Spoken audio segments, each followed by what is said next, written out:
off like we dropping a nuke. Cool, hang low, cool, hang low. Rock your head to these beats like you were served through. A Lego chat show to which we welcome all, talking shit, spit, rolling about. Sorry, we're late. We all love Star Wars, the human. At least enjoy the music. I can't hear it. Is this you guys on the track? Kind of. Why can't I hear it? Stateside in UK, coast to coast. Paddle on the dawn, shuffles in, packing the cake. All stiff for us, stiff while he making it shake. Most vengeance here to send us back to 99. Oak Town, always down, letting love light shine. From the Emerald Isle comes Slurpee Ho-Ho. Pot of gold at the rainbow, stop motion maestro. West Country with the key, thespian by night. Monthly bucks of boys try to guess it right. Cool harm with the plan, talks the head of the pain. Cyril and Biff, Rouse Dragon, see you all at the rank. The weapons of a twit, let's get the show started. Comments in the chat, even replay gets harder. Make yourself known, so we can shout you all out. Cool hang low, check it out, come see what it's about. Cool hang low, cool hang low. We about to blast off like we dropping a note. Cool hang low, cool hang low. Rock your head to these beats like you were served. So, yeah, apologies, guys. As per usual, I'm not even going to say the two words, but one begins with T, one begins with D. And it happened. And it wasn't me. Yeah. But we're here, guys, for the first ever cool-laboration. And in this particular case, and streaming from their StreamYard, so we are happy to be in good company, we got the boys from Brick Dynasty. They're going to get the chance to say hello in a sec. We're also streaming from their YouTube channel as well, so I'm going to be conscious not to overpower as I would normally do. Yeah, so what we are going to do is cut this music. And we'll also... What music? Yeah, you couldn't hear it, we could. But is it only me that can't hear it? I could hear it. Yeah. As long as the chat could hear, that's the most important thing. But yeah, so in the interest of the collaboration, we're also going to play another intro.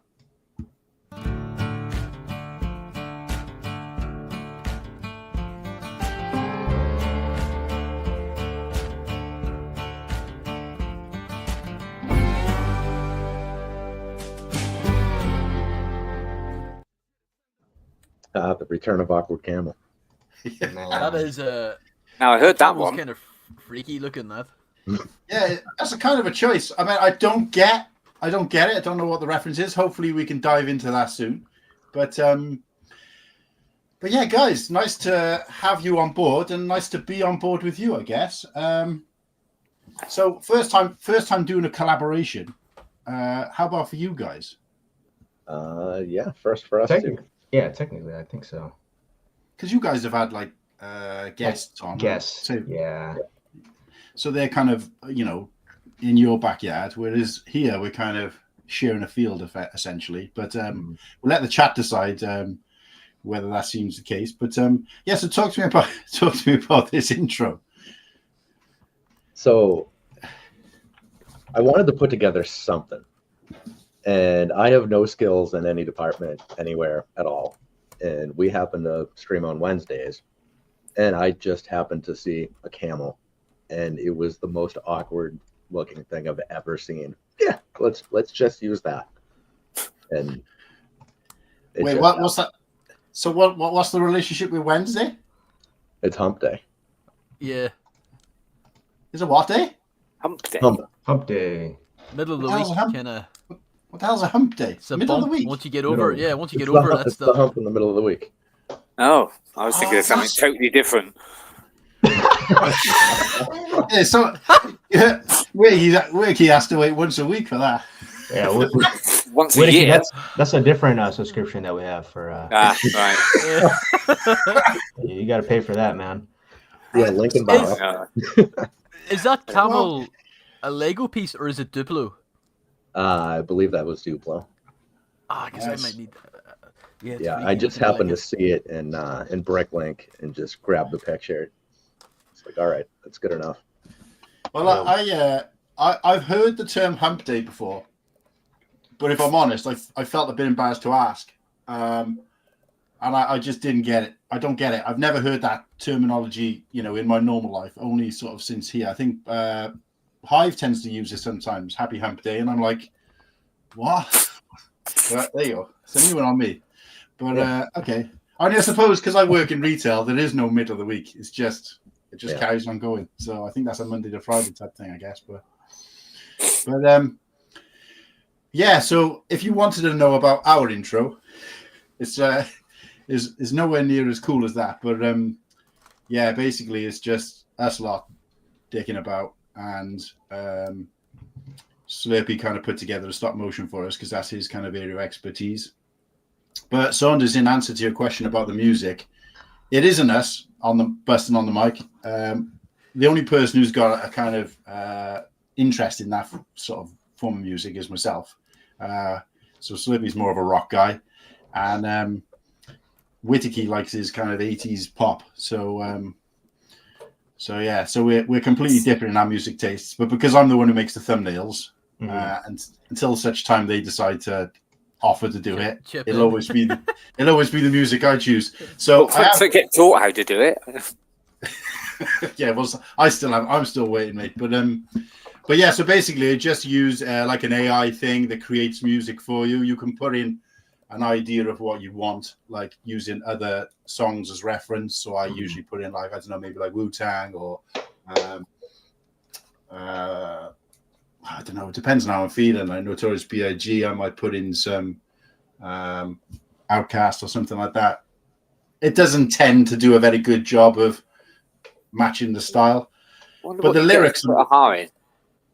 Yeah, well, that's what I'm saying. You can. I've got a couple of pop versions of the first one we did, and I've got a couple of versions of the second one we did because it spits out like maybe a couple of versions. So if anybody hasn't tried it, just search. It's not particularly complicated. If I've managed to do it, anybody can. But you just search like free music maker, and it lets you do like 4 or 5, sometimes 1 or 2 before it'll start like charging you, and then you can use that site again because it'll remember your IP or whatever. So, but yeah, so that's what I did. But the lyrics I actually created myself. You can get them to make up lyrics, but of course, yeah. See, that's because I was like listening to the bars. I was like, man, this actually sounds pretty good. Yeah. Well, you never believe this, but that last one I wrote on the toilet. Nice. So we'll tell the story of this because it's interesting and it breaks the ice and hopefully it makes everybody forget that we started almost 20 minutes late. But yeah, so essentially I was visiting with my stepmother, my fiance's mother. She hasn't been very well lately. And we visited with her. We were kind of waiting to kind of make our move home. And her husband had gone to have a nap. She'd fallen asleep on the sofa. And then my fiance also fell asleep on the sofa. So I was just kind of stuck there, no headphones. And I was thinking, this was last Sunday. So it was before the show last Sunday. It must have been, this is about 4 o'clock. So I was just like, couldn't really do anything. It was just me and the dog there. And I was just thinking, I can't play any music on my phone. So I just went and sat in the toilet, not actually using the toilet, but just sat because it was the only room where, they wouldn't have been able to hear it if I was playing music on my phone. And I just typed out some lyrics, put in a couple of examples. They spat out 2 versions of this song. Job done. The last one, I spent probably about a week coming up with the lyrics. I don't even think they were as good. So we'll see. But yeah. But no, I'm just looking at the stuff you guys have got available here. And you've got like a sales and promotion clip, a giveaway time. That's the kind of thing we need to do. When we break into another segment, we need to come up with something. So when we do Croc Talk, we need to have like a, something that kind of breaks the ice a little bit. And I also like this, what you guys have got going on behind us. We haven't got to that stage yet. I wouldn't have a clue how to do any of this. But I guess, you have the ability to do that with the premium version, which we haven't got anyway, hence why we're here. But even then, I don't think I'd know how to do it. So that's fantastic. But yeah, so I guess the first thing I wanted to do, really, again, I'm trying not to make it sound like, I'm interviewing you guys for the show because it's supposed to be a collaboration. But, talk to me a little bit about you guys for our viewers, and then we can do the same for your viewers, I guess. Where do you start? Go ahead, Saunders. Man, I don't know. Put me on the Oh, I'm not jumping in. yeah. Well, The hey guys, hardest thing to talk about. I'm Saunders. I'm part of the Brick Dynasty team. So Ken is happy birthday, Ken. Actually, it's his birthday today, guys. So Oh yeah, Dub's in the chat for Ken. yeah, drop a W. Birthday. Happy birthday for him. He's working on his birthday. But yeah, we're the Brick Dynasty team, and I kind of help Ken run the Twitter page. And I guess one day we just wanted to do like build with me streams, and it kind of just started building Lego sets on stream. We kind of had some of our members kind of hop on and just hang out. Just wanted to make like a safe spot for our community to kind of get to know everybody and just to hang out. And one thing led to another, and we just started doing it every week. And now we've been getting guests about every Wednesday. So it's been pretty cool. If you guys are interested, anyone watching, and you have anything interesting to share, shoot us a DM, and we would love to have you for one of our Wednesday calls. So that's kind of what we're doing. And we do a lot of Lego giveaways. I don't think we've done one in the past couple weeks, but I think this year we've already done like 6 giveaways already. Wow. Yeah, it's a lot. I think some weeks Ken stacks it, and we're giving away like 2 or 3 sets a week. Yeah. And usually to enter, it's pretty easy too. So that's something. What was that? Sorry, I was going to say for our viewers, if you aren't already subscribed to Brick Dynasty, then there's your reason right there. Giveaways, because you'll never get that from us. We're too tight. But anyway, sorry, go ahead. But do you post to England? Sure, we should have done a giveaway for this stream, but maybe next collaboration, right, guys? Maybe. But yeah, that's what we do on YouTube here.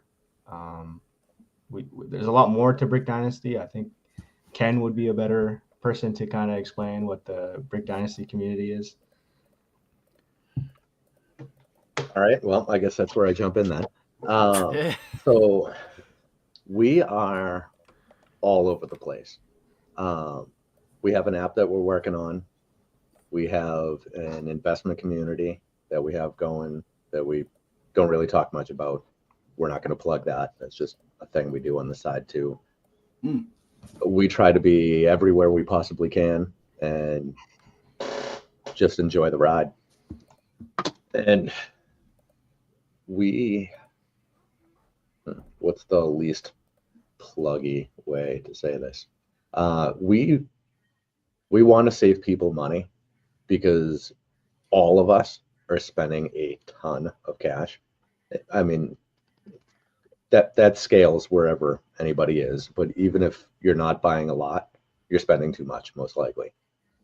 So we try to keep the numbers down for everybody so we can all have more. Nobody's going to spend less money total, but if we can spend less money on each purchase, then we could buy more stuff. Yeah, I was just about to say, even if we can get more for the amount of money we're spending, that's a win, because instead of 5 full price sets, we can get 10 half price sets or whatever it might be. Yeah, exactly. Because I mean, we all go into the store knowing what we're going to spend. If we find a sale, we're probably not going to spend less. We're probably just going to buy more. So that's a really good point. I don't think I've ever thought about things like that, because I kind of deal with money all day long, and I say deal with it. I'm not like a financial broker or anything like that, but obviously I'm working in the retail industry. But I don't. The last thing on my mind is kind of, except for when it's like personal, but when it comes to content, and the viewers will tell you, it's like we don't tap into that. I definitely think our viewers are interested in it, which is obviously one of the reasons I want to do the collab, is because you guys are kind of very similar in a lot of ways to us in terms of the channel, but also very different, to give it a nice, because otherwise it would have just been a case of let's get you on as guests. But I just thought a collaboration would make more sense because, you know, and if it wasn't for such a huge time thing, I think, you know, it'd be nice to turn this into like one big super channel or something like that. We could potentially, between all of us. But you guys have got a completely different vibe, which obviously I appreciate. Sadly, it's tough for us in the UK to kind of watch a lot of the content at typical times from the US, even on the East Coast, because it's early hours of the morning. But that doesn't have an impact on channels out in the US, because obviously they're in the bigger country where people can. Whereas in the UK, obviously the biggest viewing market tends to still be the US, especially in this community. So it's lucky for us that we can still hone in on that because of the time difference. But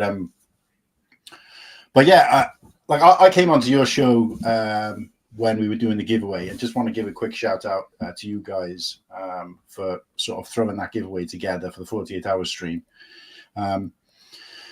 It was, you know, obviously not something we requested or asked for. You just kind of threw it forward. And up until that point, I don't think I'd had any kind of communication with you guys either. So it was just kind of out of left field, which was really fantastic to see. And obviously, you know, demonstrates what the community is about. But just being on your show, I just got a completely different feel for things. Like, you guys are kind of really focused on that money saving expert type, or what in the UK we call it money saving expert type sort of vibe. And then I talked to you a little bit about this app or this development you're doing, the software development you're doing into sort of creating.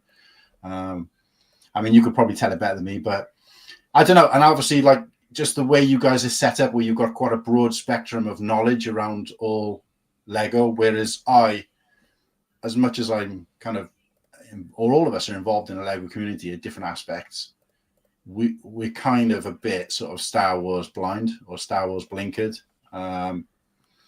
So it just means that when people come on and talk about anything else, I'm just like,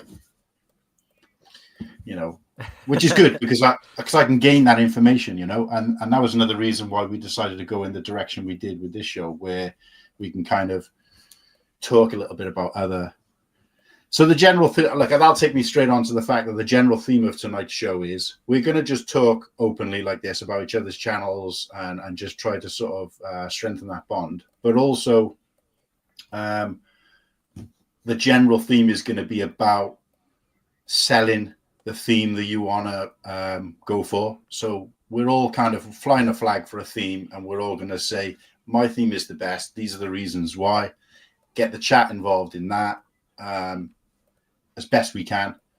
And then obviously we can kind of, I don't know, do like a rudimentary scoring system or something. So like, because I'm sure that there's other themes that I can kind of get on board with. And I'm looking at it from a blinkered perspective. So for example, if Ken puts a good case forward for Ninjago, he's going to get my 4 points.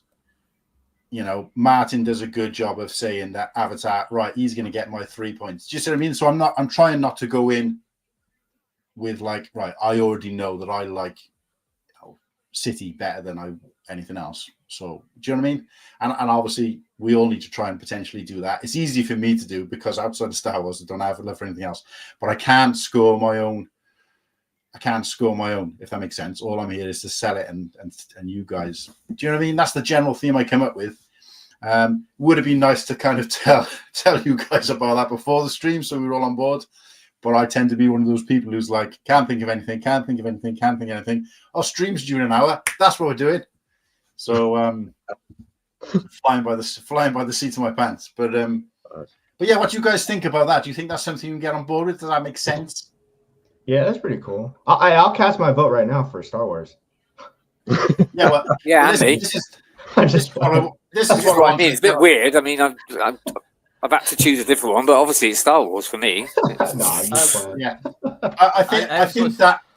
Yeah, that's kind of one of the biggest issues we had with it, but I couldn't really think of another way around it other than to not think about it so much as you want yours to be the best. But I can't fly a flag for anything else because I literally couldn't talk about any other theme. I make a try, but I wouldn't be selling it very well. Whereas from what I can gather, you guys have got some passion for at least one other theme. But yeah, to be honest, I only chose Avatar so I could paint myself blue. Yeah. Right. Okay, so this is the thing, right? I tried to put together a reel, and then realized that obviously Saunders is over on the West Coast, so he's like 8 hours behind. So even now it's like what, 11:30 or 20 to 12 for you, right? Yeah, 11:39. So of course, when I'm thinking of all this stuff early this morning, I'm thinking, well, he's not going to see that for like maybe 10 or 12 hours. That's not going to work. So then Ken was saying he's busy, he's not going to be able to do it. And I thought, oh, you know what? It's not fair on those guys. Last minute, I can't expect everybody to jump on my last minute bus. We'll call it. Of course, what I forgot to do is tell these two not to do it. And, they said, and because they're like me and they leave everything to the last minute, I was like, well, they haven't sent it yet anyway. They're probably not going to bother. Last minute, they both come piping in. And I'm like, I slapped emotion. That was emotion on my face. I could feel it cracking as I was.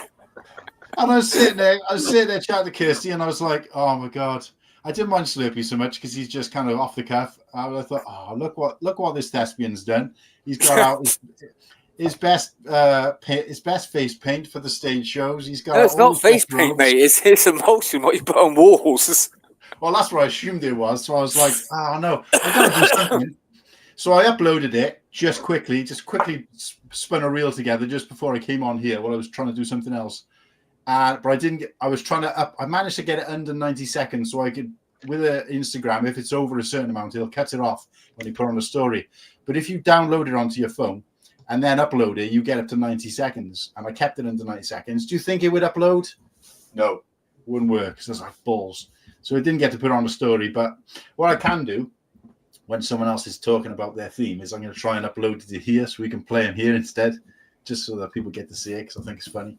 But yeah, so apologies, guys. Again, lastminute.com, and obviously it just... You're fine. Hey, that's just an excuse to stream again, right, guys?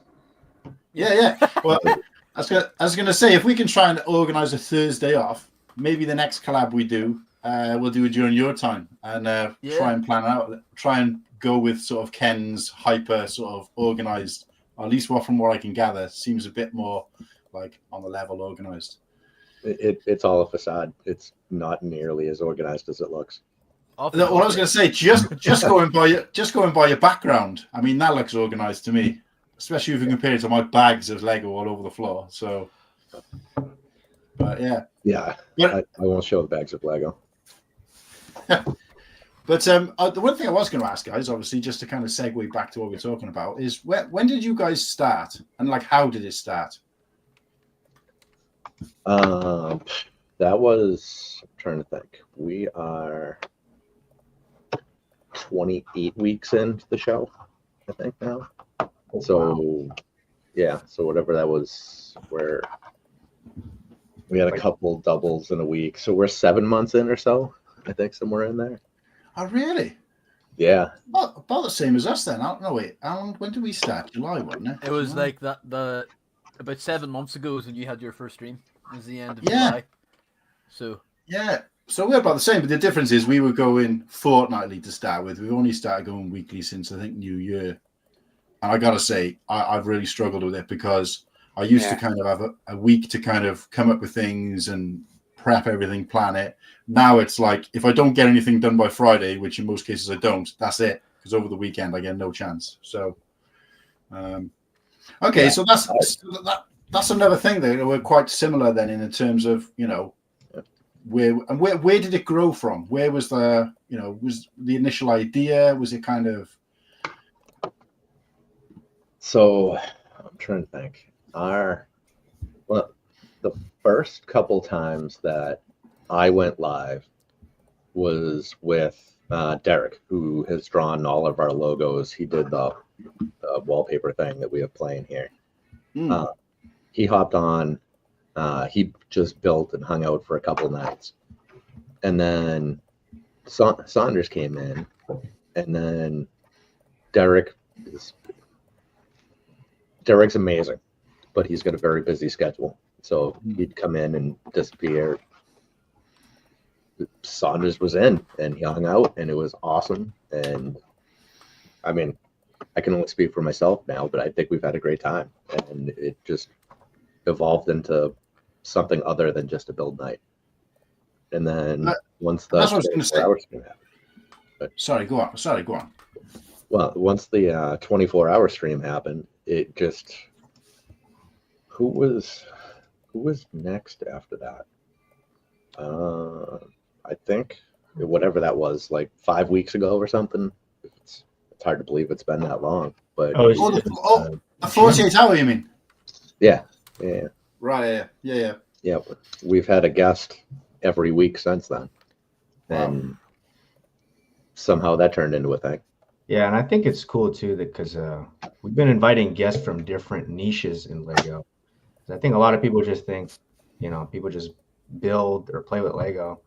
But last week we had a Brinkley designer, and he kind of explained the entire program on how to enter, how possibly you could win and make money from, building and creating something for yourself. And then I want to say like a couple weeks before that, we had like the investing side of Lego too.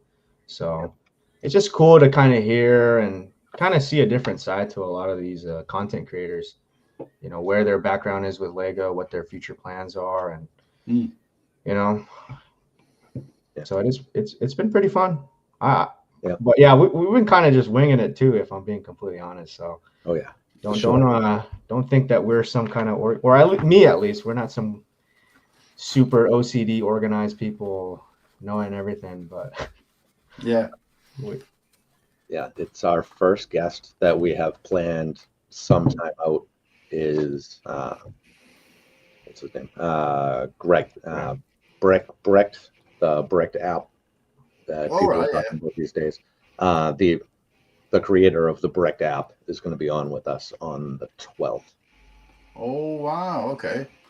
So if you're watching on Cool Hang Luke, guys, and again, if you haven't already subscribed to Brick Dynasty, what are you doing? But go over there and check out that, and obviously set alarms for that, because I know a lot of the guys, certainly the guys who ride with us, are into this Brick app thing. I haven't kind of got on board with it yet because I'm not one for technology, believe it or not.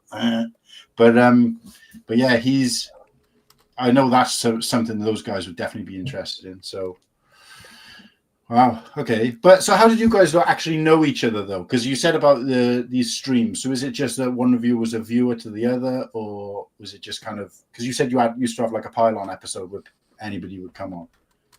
Is that how you kind of met? No, I was technically on the Brick Dynasty team. It's just I wasn't able to make it to the build nights originally, and then my schedule just freed up, and we just started streaming. We used to do it on what was it, like the weekends? I think, Ken. Like I think Saturday? I think we were originally doing Saturday nights, but I think I told Ken like, hey, I kind of don't want to do weekend nights. So I think we did like a poll on Twitter, and I think Wednesday was the one that people just resonated with the most. So, but how did you? The advantage of being young and having. Oh, how did we meet with each other? The only social media I have is Twitter. So, I mean, there's not the Lego community on Twitter is pretty small in my opinion. So we kind of crossed paths from there. And we saw each other's, you just see each other on the feed, and one thing led to another, and then I started running the Brick Dynasty Twitter page. So that's kind of how we met. So we haven't met too long ago, probably a little under a year about. Yeah, that sounds so about right. Have you guys met in person? No, not yet. Okay. So have you got plans to meet in person? Yeah, we're gonna be at Brick Road, Chicago. Oh, we'll meet you there too then. Hell yeah. Yeah. We're gonna share a drink, or that's your bachelor party over there, right? At Brick Road, Chicago. Yeah. Even That's though what I've he's now rating it off as. yeah, shh. Oh, But, it is 100%. You are right. I knew you guys would go in. I didn't need clarity of that as much as I was just trying to sort of get to the heart of how do we meet? your relationship. So it seems very similar as well, because I've only met in person Whittaky because we both attended. I was volunteering working at a brick convention here in the UK that kind of spans the UK, and Whittaky had been before, I'd been before, but obviously we met. But that was after we got to know each other. Similar situation through sort of the chat, a YouTube chat of ACOB. So we were just kind of, I mean, at one point I was kind of silent in the chat, and slowly we started sort of noticing there was quite a large UK contingent in the chat. And I remember at one particular, this was like maybe about a year ago now, or maybe a little bit less, I don't know, but where the chat kind of evolved into where is everybody from? And then I kind of realized that, wow, there's like, 10 guys who are from the UK, which seemed like quite a lot, considering it's like, at that point, it was like 4 o'clock in the morning. They'd been streamed for 2 hours. So it just kind of migrated from there. And then obviously, I think I joined Instagram shortly after and kind of added these guys. And then, I don't know, it was kind of weird, really, how it happened with our show. It was just kind of like, I was watching somebody else's show, and I just thought I'd always wanted to do something similar. I don't think I could do it on my own. And I remember Whittaky had mentioned in a chat we were both in, saying, "Oh, I'd love to be able to do something like this." And I thought, well, I'll just ask him, see if he wants to do it with me. And the first show we did together was a bit, and he jumped at that. Yeah. But obviously technical difficulties, even from the very first episode. We don't class that episode. Yeah. That was the pilot, and it just got picked up by some idiot who decided the to network pick it up. was like, this might be a success.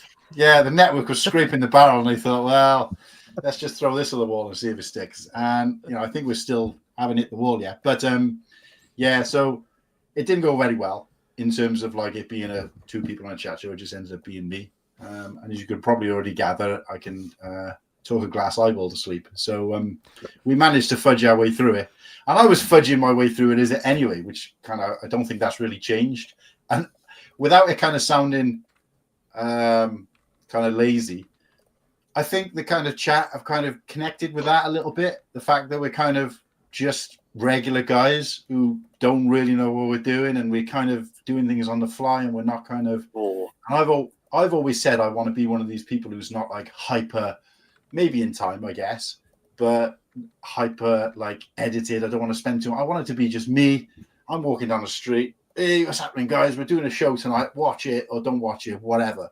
That kind of sort of attitude, which I think is kind of synonymous with the UK kind of sort of sense of, I don't know, dry humor, if you like. And the chat have connected with that, I think. So I've kind of, part of me has been, without this sounding awful, sometimes I'm at the point where I'm like, this is like too polished. I need to kind of, rough it up a little bit.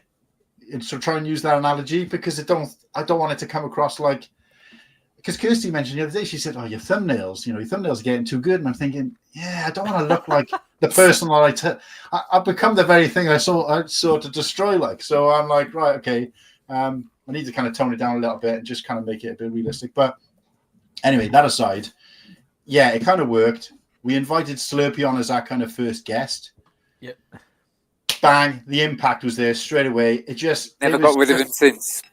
Yeah, he just and he never left. Yeah, he kind of moved in. But no, he was able to kind of bounce off us really well, considering the fact we'd never really spoken to each other in person, like not in person, but obviously even on a chat like this, because Martin wasn't on the first one. So it was the first time the 3 of us were talking, and it felt normal. It felt natural. It was just, we had an Englishman, an Irishman, and a Welshman all in together. We kind of played on that a little bit. And it just kind of, I don't know, I wouldn't say it clicked. It clicked for me in terms of like the feel of it. But, obviously things didn't fall into place for a while. And I still think they're falling, mostly falling off the table kind of thing. But it's kind of, you can feel when something's right. And hopefully these guys agree with me. But it did. It was very organic. It was very organic after that. And we've never had a shortage of people saying, "Can I be on the show?" Or if I say, "Would you like to be on the show?" Yes. Not a single person has said, "No, I can't," without saying, "Not this week, but definitely next week or the week after," whatever. So that's kind of encouraging, and all those kind of things have kind of helped. And of course, we've relied very heavily on the chat to kind of take us along organically.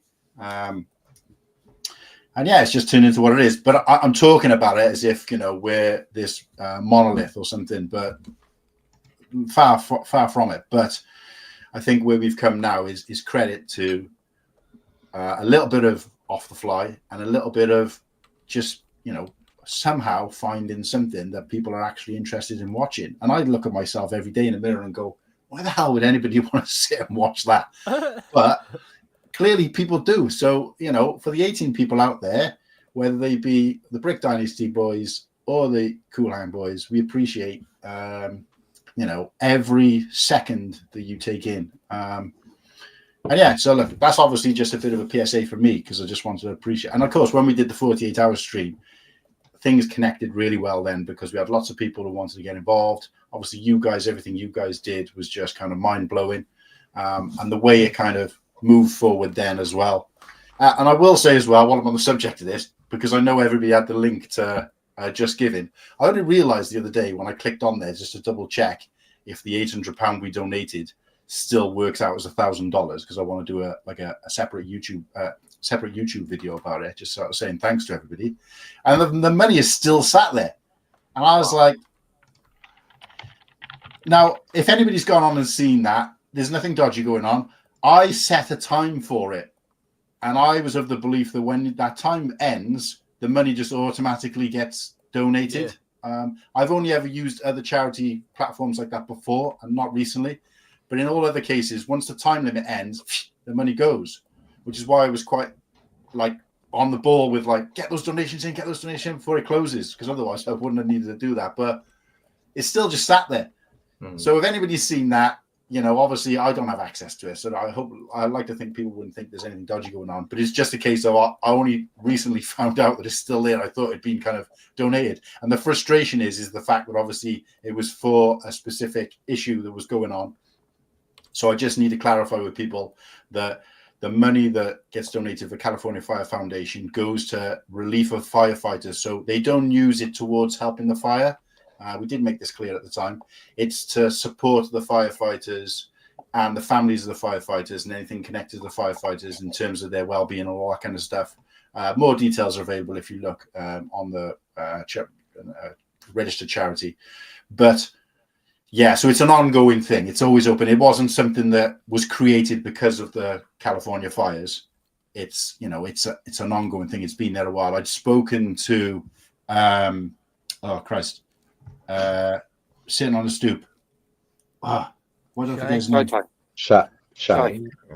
Yeah, so I spoke to Shy briefly beforehand just to kind of get an idea of what he thought would be the best one because he's the only guy I knew who was kind of close to the affected area or directly affected area. And he kind of confirmed that was a kind of thumbs up for that one. So that's the reason why I went with it. But it isn't. I just want to clarify to people who've seen it. It is this charity kind of has been in existence for quite a while, and the money saving continues and continues. But obviously, I will now that I know that it hasn't already gone. I'll get that sorted across, and obviously $1,000, a nice round, juicy number, £800. And thanks to everybody out there for that.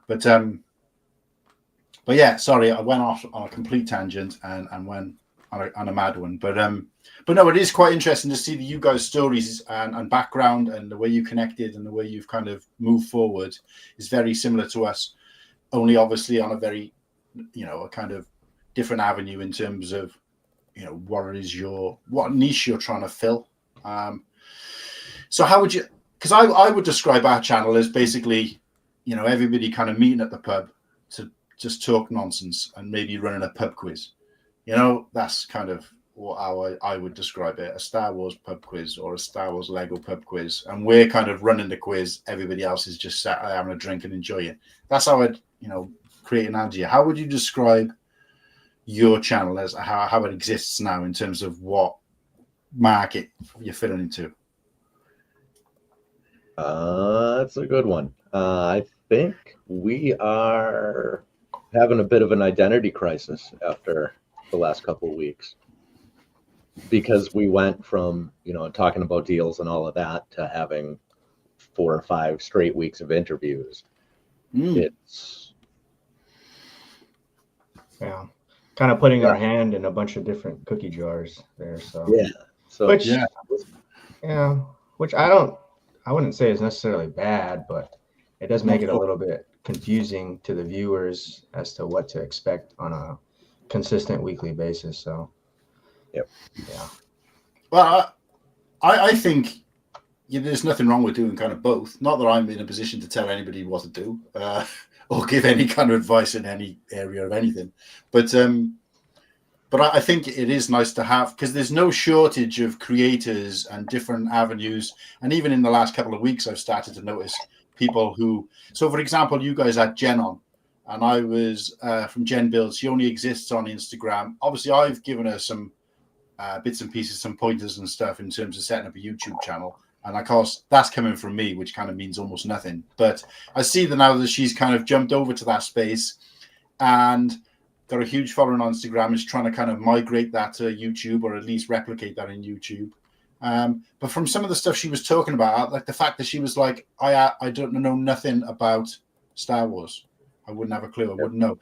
And that, for me, seems, that's so right. I'm thinking, right, I need to, obviously we've got to get Jen on as well. We'd already spoken to her about coming on before we did the 48 hour, and she's agreed to come on.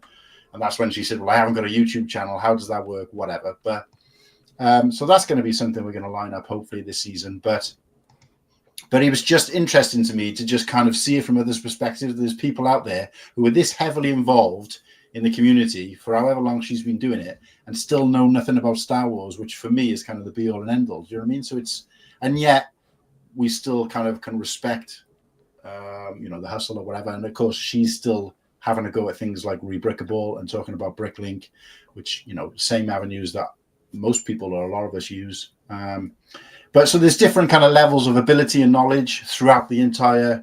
So therefore, you're never going to run out of content in terms of getting people on who are going to talk about different things and put a new spin on things, So, I mean, you could have a different Star Wars expert on every week for like 5 weeks and still learn something new every time, or have a completely different story to tell. So, when my first experience with the Lego community was finding Kelly Bricklick. And I heard one, was their 99th episode, was the first one I ever heard. And it blew my mind because I had never heard a show like that before.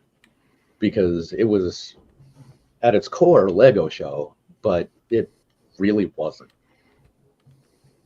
And that show is over now, and nothing has been able to fill that space. I would love to see somebody fill that. And I don't know if that'll ever be us. I think that would be kind of cool. But I think that's a void that needs to be filled.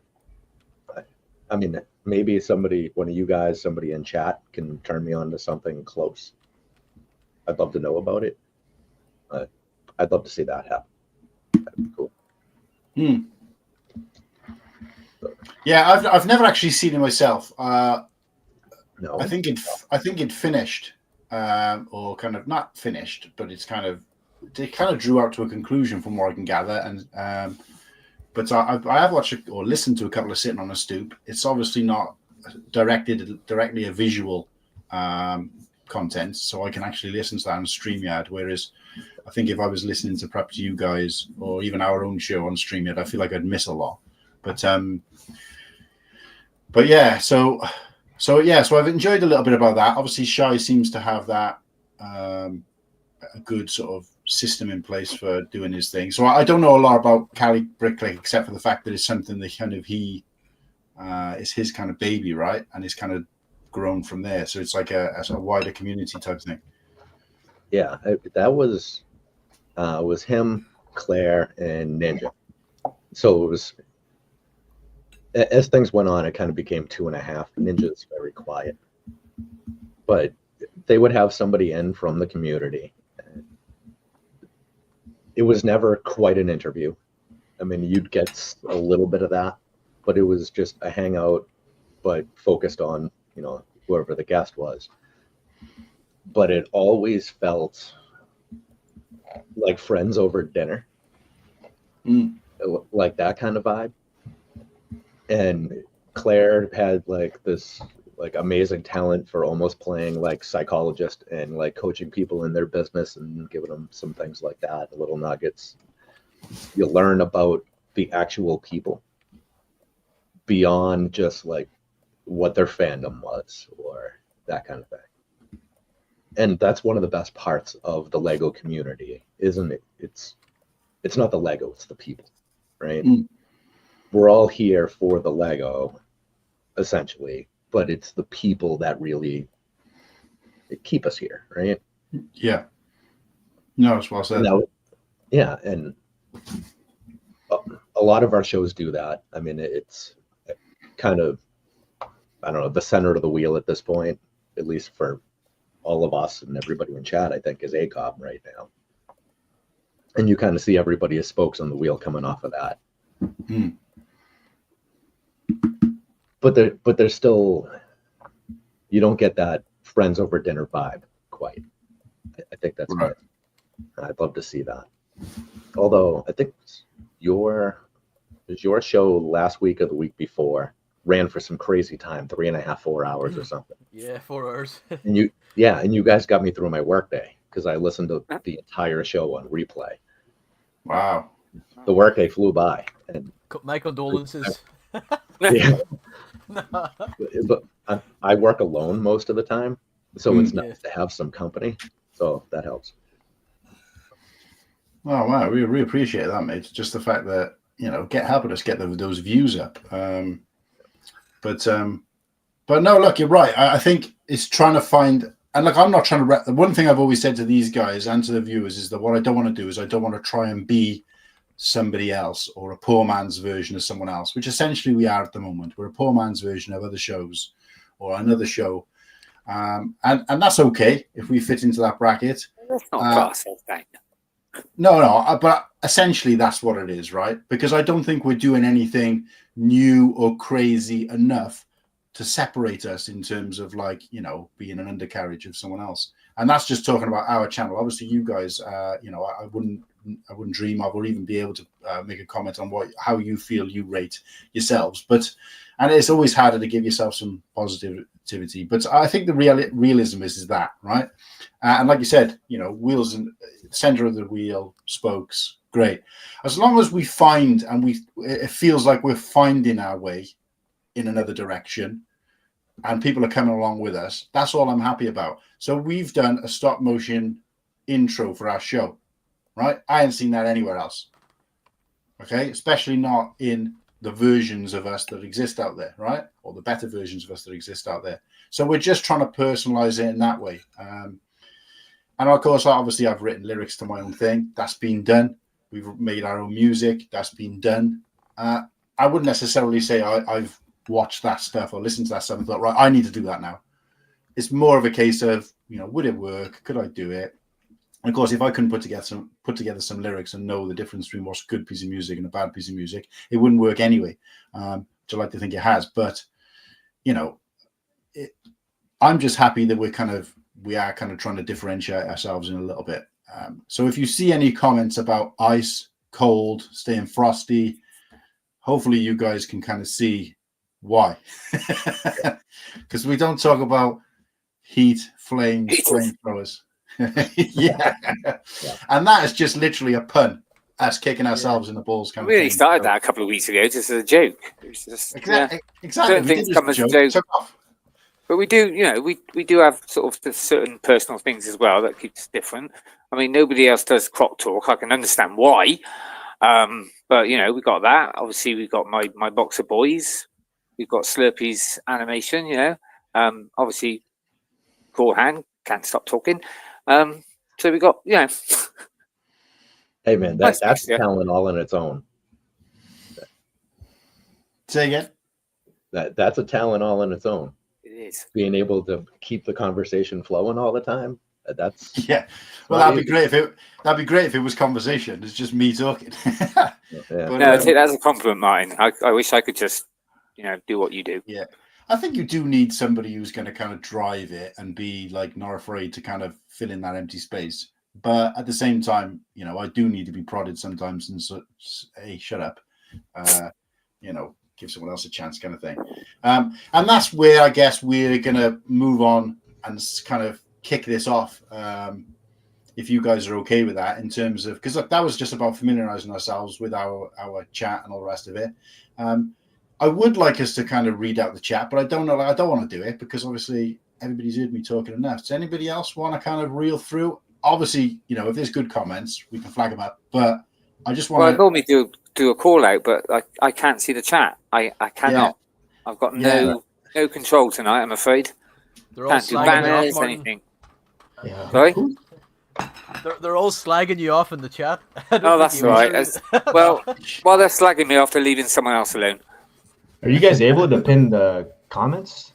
I can't. Yeah, I don't have access to it. I can't. No, Yeah. normally I have the control, but no, can't even see them unless they come up on the screen. So one thing we've done, Ken, because I didn't realize you could. I thought on this version you could have more than one member. So I apologize, Saunders, that I've kind of, No, you're good. you've been booted out. Nah, it's all right. You kicked him off. Got booted. But I know the feeling. There's one thing we do that, again, like I said, I can't believe that you're only able to have one member, but it's crazy. But there's one thing we do that allows all three of us to have access. So you can log in with up to 3 devices. So I've got 2 devices because sometimes I do streaming and build shows as well. And then Martin is, because he does the chat mostly and some of the bits and pieces. So Martin is the member from our StreamYard. And then Slurpee is logged in as me, but on as a different device. So therefore, all 3 of us can access it. Problem is that when we've done this tonight, that's why those 2 have had issues, because of course it's automatically trying to link them to this. Oh, that's why. So it's not your normal one. It's not your exactly. Right. But obviously, I didn't twig that myself, so I was just thinking I'd send you the link. But of course, obviously it would have been too late to do, too complicated to do that, because it would have meant sharing each other's email addresses and stuff, which I don't think everybody's necessarily comfortable with that. But it is a way to do things. I mean, you don't really need that because obviously there's only 2 of you. But if ever the time comes, that is an option as well. But so it just means that we split it 3 ways essentially. So Slurpee generally tends to do I do the talking, guide the show in a direction. Martin does the banners and calls up the chat. And then obviously Slurpee does all the kind of pressing the buttons and getting everything working. So, but again, it works quite well, and it's taken us a while to get into that, but it kind of works quite well for us. But yeah, it just means we're in a situation where nobody can. And look, I'm not going to read out. Normally, we'd read out all the comments, but we've had so many now, getting to the point where and I appreciate all the comments, guys. Yeah, man, you guys got a crazy chat, man. You guys are very active. Yeah, but that dies off. That dies off if you don't keep them engaged with something. Mm-hmm. So sometimes it gets to a point where we haven't had a comment for because you're not. And of course, we haven't registered. Forget or. Yeah, we haven't registered they're here. We haven't read out any of the comments they put on, so it couldn't be a reason for them to glaze over. Which is why I'm quite conscious that we just shout out at least the people who've commented. So it's up to you, Ken. I've done plenty of talking. Do you want to go through, since you're the only other person who can see, and just read out who's here? And we can just kind of let's scroll back a little bit. I remember when I started, obviously on looking on ACOB, and I used to love it when they used to put my name out. It's like, yay, Yeah. All right, so let's go way back because we can still see some more pre-playing.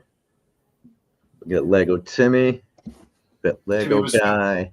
Timmy was first. Just saying, Timmy was first again. Yeah, right, get a job. But yeah, okay. he's trying to get first on everywhere. Austin seems to be doing quite well though. Yeah. Anyway, go ahead. Sorry, fit Lego guy, man. Muttley, the legend. Austin, one of our co-hosts. Nice to be here. Yeah, is Austin part of you guys' show regularly, or does he just kind of pop in and out? He's came in the clutch a lot of times. It's So kind of like He's a busy man now as well, but yeah.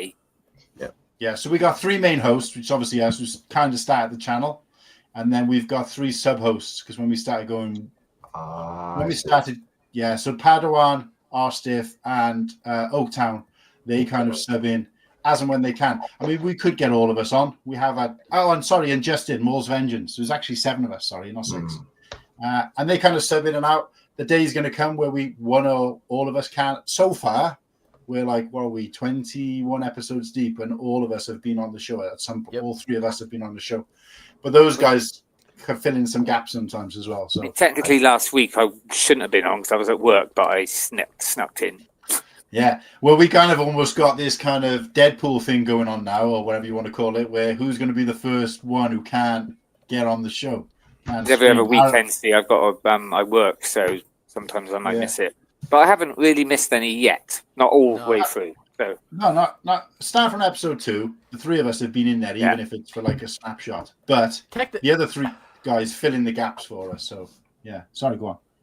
No, I always kind of say like, even that first episode, I remember being active in the chat. That like I'd say the majority of it, and Whittaky too. So, like, I remember you were doing a solo chat, Yeah, but we count from episode 2. We don't count. We won't count episode 1. But anyway, sorry. Let's go on with the shots. And then loads of happy birthdays. Yeah, lots of happy birthdays. Thank you guys. Appreciate that. Never too old for Lego. So, just about every name in this list, I see everywhere I go. Never too old for Lego. I don't think I saw prior to like 6 or 8 weeks ago. Am I mistaken there? No, do you know what I was going to say? The first time I think I saw his name came up was when I was watching replay of ACOB on Thursday. He was on our comments last week. Oh, was he? Well, I was only partly on one. I believe, or a week before. Yeah, I apologise. I think he's been in one of Jen's streams over on the Instagram side. Welcome. And yes, we are never too old for Lego. And then let's see, we get Abster, never too old for Lego again. So we like to ask how many candles you're burning, Ken? Candles, enough for a fire. 45. 45 today. So I still have the old git here then. All right. Oh, so you're the same age as me then, Ken. Wow. Yeah. Same age range, at least, because I'm 45 later this year. Yeah. Wait, who's the baby then? Saunders, how old are you, mate? If you don't mind me asking. 26. I'm 26 as well. Hey. Who's what month? Whose birthday's what year? My birthday is March 6th. I'm September 15th, 1998. Oh, okay. Because for a long time I was the youngest on the podcast, and then. So your birthday's next week then? Yeah, I mean that technically makes you the youngest still on stream, Slurpee. Yeah. Great. Yeah, in about like a week or 2 is my birthday. Oh, you guys are both younger than my baby sister. That's crazy. So great. Well, you two are old enough to be young enough to be my son. There you go. I think Slurpee's actually closer to my daughter's age than mine. That's kind of weird, but yeah. It's... Well, my son's older than both of you two, yeah. So. Mugsy lad, anyway, move it. Close friend. Mugsy lad. Mugsy lad, our number 1 fan. Our number 1 fan, yeah. Mugsy lad. We got True Squadron. Hello. Kennedy, how are you? That's all right, isn't it? Somebody, Sam. I'm Sam sorry, man. I'm not going to try to pronounce your last name. Dalthwaite. Yeah, my bad. I pronounced it. All right, there you go. Oaktown. Coop. Is that the Coop? The leaker? Coop? Yeah, that's the one. Dude, thank you, man. You are a godsend, man. Yeah. Let's see. Legend. Emulsion. Right. Off a trip. Papa. Let's see. Where Papa we Rex. Are you there as well? Dan made an appearance. Hello, what's up, Dan? Click and Clef. What's up, Cliff? Rotor Oaktown. Ken, we're not live on Twitter, too, huh? No, apparently not. There's no way to. Yeah, it's okay. Oh, I did set it up though, didn't I? I thought so. So, another weird thing about StreamYard is when I logged in, it went into studio. It said we didn't have any show at all coming up nothing going on, which I thought was a little confusing. And then I scrolled down and there was a second studio, which is the one we're in now. Right, okay. I didn't know it was possible to have more than one studio. We are definitely streaming to both channels, though, right? Yes. Yep. Both channels and Twitch. Yeah, because we kind of fumbled our way through this. I was kind of hoping that Ken knew exactly how to do it, and over about 3,000 messages back and forth over the last sort of couple of days. And again, you know, we talked a little bit about prepping it and how we were going to prep it, but we didn't actually try to do it. And of course, I think I didn't even stop and think about. We need to get this sorted by I think you might have prompted me on maybe Thursday, and then of course it was like messages back and forth, and then all of a sudden you'd go dark, and I'm like, oh Christ, yeah, no, because he's asleep now. Okay, so, and then of course I'd be the same, and it's just like, Jesus wept. So we managed to cobble it together somehow, and it's clearly working. But I don't know. Apologies for the Twitch thing, because obviously it's new to me. But I thought we did highlight it as one of the three, but pass. Okay, so I want to make sure we highlight this one because I think this is good. I want more Lego content in my Lego content. I love the people, but for a while now, it seems like most channels are more about people than Lego. I want to see problems that mock builders run into and how they overcome it. Ooh, so, okay. And that's great. And I think that that's going to be something that Ostif is going to be fixing. It seems like. So, yeah, and we'll see. I've loved his show so far. And we'll see how that evolves. I think he's done a fantastic job. I think a lot more of that is going to start showing up in that. And quality Ostif, you're still here. Tell me if I'm wrong there. But no, 100%. 100%. Brick Connection, go and check it out, guys. And that's available because it's not necessarily visually, it's not designed to be just visually stimulating. It is very kind of interview style. That's not to say that, you know, you shouldn't watch on YouTube. You should 100% do that, especially because Ostif's quite a handsome young guy. And so far, all of his guests have been. But no, I think it's definitely something you could consume if if you're kind of that way inclined on Spotify. So he's available on Spotify. The Brick Connection, 5 episodes deep, 6th episode, I believe, on cue with Brick Hive. And yeah, he gets really into it, but it does feel comfortable as well, you know. So definitely check it out if you haven't already, guys, and go and subscribe. Brick Connection. Anyway, moving on. Yeah, I think the Hive episode is 8 p.m. tonight. Yeah. Oh, right. Yeah. Well, 8 p.m. for me. Whatever that is, 3 a.m. for you guys or something. 1 a.m. 1 a.m. 1 a.m. Yeah, that's right. Added too many numbers there. Let's see. We got Ultra Bricks. I don't. Ultra. Dan. Ultra Bricks is the guy who changed his icon because I kind of bullied him into it. Because he always just had a green U for Ultra Bricks, which is the automatic one they give you. And I just said, come on, guy, you've been around for a while now. You need to get a picture. And we kind of had a bit of a laugh about it. And then the following week, he's got a picture. And I said, oh, hopefully you didn't do that because of me. And he said, yeah, you made me feel really bad. Okay, sorry. Whoops. I'm still not used to his icon. No, this is still good, though. It's thrown me off. Right. Like, I need to see it for a few more months. Oh, yeah, here we go. This is the winner, right? Is this the guy who won the competition? Which one? Oh, sorry, for the 48-hour stream, the giveaway you guys did. That was Gabriel Capral, wasn't it? Yes. So. My memory doesn't go back that far. We give away too much. I think it was Absta and I think it was like 2 Brick Dynasty members. It was Absta. I thought this guy was one of yours. I've not. You don't recognize the name of him either. So. No, I know the other guy because his profile picture is like a selfie of himself. Oh, okay. Yeah, the other guy, Gustavo. Gustavo, there you go. Yeah. Oh, okay, right, yeah.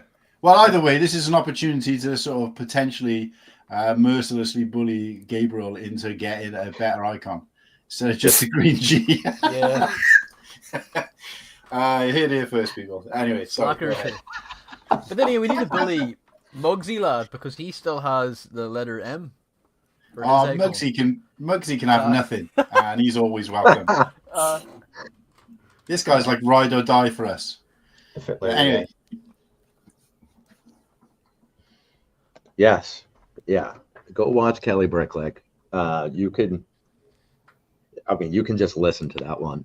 I mean, especially the show's been gone for 3.5 years or something now. So no need to watch and comment or anything like that. So put the headphones on and go after it. I still watch reruns, whatever, replays of that when I sort here and there. If I'm caught up on everybody else's streams. Yeah, I watch hours back, but not because I like listening to my own voice, although it probably seems that way, but just because I pick up like tips and I try to kind of find that as an opportunity to kind of improve it. Where did we go wrong? You know, what could we have done better? But also whenever we have kind of funny little segments where we just kind of talk about something just for a couple of seconds, I make a note of it. I haven't done anything more than that at the moment because I want to find a better way of clipping it than just doing a screen grab using your phone. There's a way of doing it on YouTube Studio or even just on YouTube itself where you can clip it and make a nice clip in. I've just never got around to sitting and doing it. So I've got like a kind of a notepad with all these sort of timestamps in and saying, right, let's clip that one. The only problem is that the longer you leave them, the less kind of relevant they are. So you were going to do the one that when I said I got everything all right, and I was yeah. And the problem is that it's like I don't know. I haven't got that sort of patience and capability to go through it. But I do plan to do it at some point during the season, so we can start using them as kind of little sort of breakout sessions. So, but anyway, sorry, keep disturbing you. So Opus Clip is probably a good for you. I keep wanting to do it because Opus Clip will take your show and it'll chop it up and put in nice clips for it, pick the length, whatever format. I think it's awesome. But the free version only lets you do an hour worth of video. All of our streams is and that's I think it's an hour a month. That ain't enough. I mean, we eat up some real time. So yeah, I don't know. I've tried I've used it before with one piece of content I did, and it was okay. But I don't think it didn't. I don't know. Maybe it's hard to say. But anyway, I was just conscious of kind of making it like rather than extra content, it was going to be clips for in this show to use as kind of a funny skit to kind of have as a kind of, just to try and do something different. So using like previous shows that we've done, we're like, do you remember this? Boop. And then of course, Slurpy's also working on some what you want to be killed by sort of funny little skits. Yeah. Awesome. I wanted to show him this week. I try to do a reel a month. That's the goal this year, and I only have 5 days left of February to get it done. So that's why I asked about the camel in your intro, because I feel like it's as disturbing as that face. You should. Are you able to send it? Why don't you send it and I'll upload it, see if we can play it to this one. Yeah. It'd be a lot easier than trying to do it on YouTube. But anyway, we can worry about that later. Sorry, did we finish shouting everybody out? That's like lots of people. Oh, Shreddy, hope all's okay. I've seen his comment. Yeah. Shreddy, man. Hopefully everything's okay, mate. Yeah, reach out if you need to, mate. And it's anything we can help you with. And that catches us up with chat. Shreddy's got the deepest voice in Lego. Yeah. Yes. Have you heard him speak? Yeah, he needs to be a voice actor. What's up, Shreddy? Shreddy. Yeah. Right, I was a side note. Me and my brothers have been. He hasn't seen the prequels in a long time, and one of the not Newt Gunray, but one of the other Nemodians is speaking, and the voice is is really, really deep. I was thinking, Shreddy kind of sounds like that a bit. Just this really deep. It is really deep, really deep. But in a good way, like. as a background music, I just noticed we haven't got any playing. You've got something on here that I've not seen before. I'm guessing it's your own music, Soulicious, Diala. We do. Well, I haven't seen that on the normal version, so I assumed it was something you guys have uploaded. Under background music. Yeah. Playing it now. I don't know. Maybe I did. I don't know half of the things I do. Recognize this? Pretty soothing though. Can you send it to I me? can't hear nothing. Might have to use it for like a YouTube short. I don't want it to overpower the sound of it. Nah, this doesn't sound familiar at all though. Well, this was in yours. It isn't one of mine. I've uploaded 3 of mine. One we use as a background. One is the current intro, although we've got about 6 intros at this point. But and then the shout out music that Whittaky normally uses, which I've totally forgot, which is why I remembered. So there's a couple of options, but yeah, I hadn't seen this one before, so I don't know whether it's something you get with the paid version. Maybe, I don't know. I have no idea. You know, it's there is some stuff that I added at one point when I was trying to do the segment videos. I couldn't get sound to add to the videos, so it was like, okay, well, maybe I can figure out how to just play the video and add sound through StreamYard, and that might be one of the ones I didn't get around to deleting. I did eventually figure out how to add sound to the. Yeah, we still haven't got there yet on that kind of thing for us. But I was just conscious. I was just concerned that it might be. I was just checking that there's copyright available, basically. But it might be best not to not to risk it, just in case, because it sounds like it's by an artist. So I mean, it does sound like it's kind of copyright-free music, but I don't know. I wouldn't want to chance it. I'm fairly certain that everything StreamYard offers is copyright-free. I think they have some music that only counts as copyright-free for the people that are paying for it. Like it's premium access, whatever. Maybe, yeah, that's probably what it is then. Yeah, I haven't seen a lot of benefits to paying for StreamYard other than we can have a lot of people on. We get a lot of recording time, and we can add a couple extra songs here and there and whatever, but it's probably not worth it. Is it $45 a month or something? Yeah, it's a bit different for us, but the price seems to be a bit all over the place. But I don't know, maybe down the line. I think I'm quite happy with what we can do at the moment, because I didn't even know we could upload music for a long time and videos. So we've kind of gotten away with doing more to make it our own than I ever thought we would be able to. So, but yeah, okay. So look, I think we need to move into talking about some Lego, because Hoda 66 kind of in that direction. And you can see the views going down, because it does get kind of tedious for some people. They're like, right, all these people are doing is basically talking about blowing smoke up their own ass. They're talking about this, that, and the other. So we got to draw the line between what are we about and what are we here for. So, I've just been thinking about what Martin said, and I think he's probably right. What other Lego theme am I most versed enough to talk about?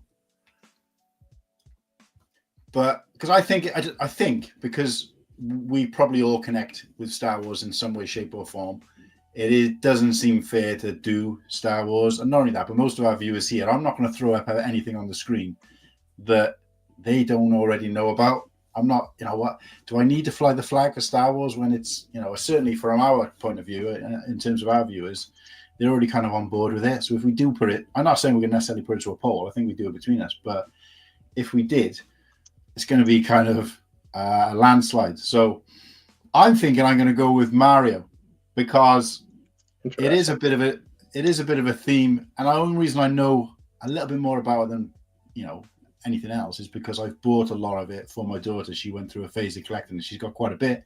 She hasn't bought anything recently. I've not bought anything for her recently, but I'm just saying, I still think it gets panned, and I don't think it deserves that. It has got its kind of fallbacks, like all of them have, but I think to make it fair, because everybody else has kind of had to go out of their kind of, or in some cases have had to go out of their comfort zone. I think it's only fair that I do something different.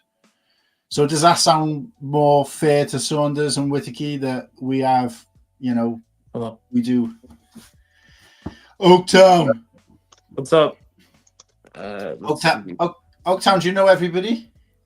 Does everyone know Oaktown? I'm not too familiar with Ken and Saunders, but I was listening right now, so I've gotten to know a little bit more about them. So Welcome. yeah, so these guys make up Brick Dynasty, who we're collaborating with today. Cool, But Oaktown is one of our sort of stand-in hosts, or sort of backup hosts, if you like a backup dancer. But also, hails from the West Coast as well, from Oaktown, aka Oakland. So we got two West Coast in the house. Okay, Saunders is from the West Coast, right? You said? Yeah, I'm from the West Coast. Where in the West Coast? I'm in California. Oh, but like where in California, like area-wise? SoCal. Oh, cool. Yeah, I'm in Oakland. Oh, you're Hence the name. wow. Yeah. We're like complete opposite then. Yeah. Hey, that's cool. Yeah. Cool. Any basketball you watch, Oaktown? I don't watch too many sports, but I'm a Warriors fan though. Oh, I like you already, man. Are you a Warriors fan too? Yeah, when they won the sorry guys to go off topic, but when they won the championship, I legit flew out there, and I didn't even know what the hell I was doing. Sorry, I didn't mean to cuss, but I got off the airplane and I just told everyone at the airport, like, hey, I'm trying to go downtown to watch the parade. Like, where do I go? And just like random strangers were just like, hey, follow me. We'll take you on this train. And I didn't even think once like somebody could kidnap me, but went on the bar, went straight to downtown, and I just enjoyed the whole party. Like people were handing out shots and everything too. What year was this that you went? 2022. Okay, wouldn't the parade have been in San Francisco then? Yeah, in San Francisco. Okay, yeah. Yeah, it was cool. It was cool. Come on, man. Yeah, I'm a You're in big good enough shape. fan. You won't get kidnapped. Yeah, I mean, I wasn't too worried. I don't think anybody would want to kidnap me, anyways. Yeah, I don't think so. My organs aren't.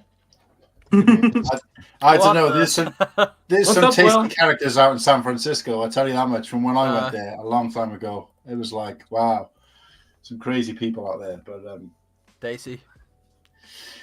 But anyway, so welcome aboard, Oaktown. Ninjago is taken. Oh yeah. Oh, it is.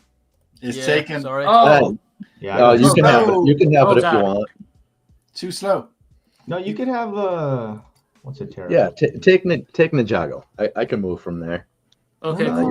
You're more qualified for Ninjago than I am. Yeah. Take Wicked. I'm wearing the shirt. Oh, okay. Yeah. So let's go around the horn then. Quick, briefly, this isn't your selling. This is just why you're doing and why. And obviously, start it off, Ken. Oh man. Let's loop back around because I need. Yeah, he's got to change. Okay, yeah. So I'm going to do Mario. It's also fitting into the hot take stroke and unpopular opinions, which we're kind of doing as a kind of sub theme throughout this, where we're just going to throw out random stuff generally from the general topic. So I'm going to do Mario. I think Mario doesn't deserve the heat that it gets. I think Mario Kart hopefully should kind of bring it to the light a little bit. I'm going for Mario, guys. Vote Mario. That's your pitch? No, not yet. We'll do the pitch. We'll do the content, but I just want the guys to know what we're going to do. So, Saunders, what are you going to go for? Yeah, I'm going for Speed Champs, which I don't think is going to be too hard to do because somebody in here was already saying, hope somebody represents Speed Champs. So I got you. I got you, Sam. Nice. Let's go around because the way I'm seeing it. So, Slurpee, what are you going for? I'm gonna go for a very vanilla theme, Lego City. I was gonna go for space because it's kind of my favorite kind of genre to mock in, but there's not a whole lot of space content, and I kind of want to keep it to modern. Like I would go back and choose a dead theme, but I'm like, no, I need to ride with something current. So, Lego City. Right on. Right, well, I'm going for Avatar, mainly because it's some sets that I've got, but also I couldn't go for Star Wars, obviously. And I thought Cam was going to be here, so I thought I won't go for Lord of the Rings. So I've gone for, as I've got some of the sets, I've gone for Avatar. That's a 'Cause I'm hard feeling sell. blue. That's a hard sell. Okay, my turn, right? Yeah. Mhm. I've gone for Ninjago because it's my favorite. The show is great. The sets are great. Everything about the theme is great. It's one of the cheaper themes overall. You know, you get more bang for your buck than from most themes, and the sets are absolute heaters. Sorry, or Yes, that's it. You don't need to do it. it. That's it. You've done it. Oh, Oh, kick him out. No. The sets are nice as ice. Yeah, Sorry, I had to. yeah, buddy. Okay, you can stay. Yeah. What are you thinking there, Ken? yeah. I think, So- you know, I I think. Dreams. Gabby's Playhouse. Monkey Kid.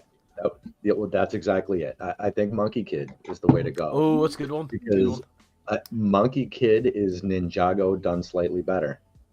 That people don't notice. Ooh, this could be You fun. can't watch it. No.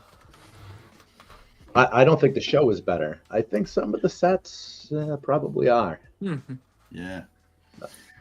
Yeah, I think so. Okay. You got my vote. I want to vote already. Oh, okay. So this is what we're going to do, chat. The chat, you're more than welcome to chime in some comments, and we'll leave it to unfortunately it's only me and Ken, so I guess if I'm talking and doing my bit, Ken can sort of let us know what you think, guys. Are you on board? Whatever, with which one? Maybe throw in now what you think it is, and then let us know if it changes. But yeah, I think obviously me and Ken are the only ones who can throw the chat up, so it might be a situation where we kind of have to try and pick out these comments as and when we can. So what we're going to do, each of us, we're going to try and demonstrate either visually on the screen or like throw something up on the screen, because obviously I think everybody has the capability to do that.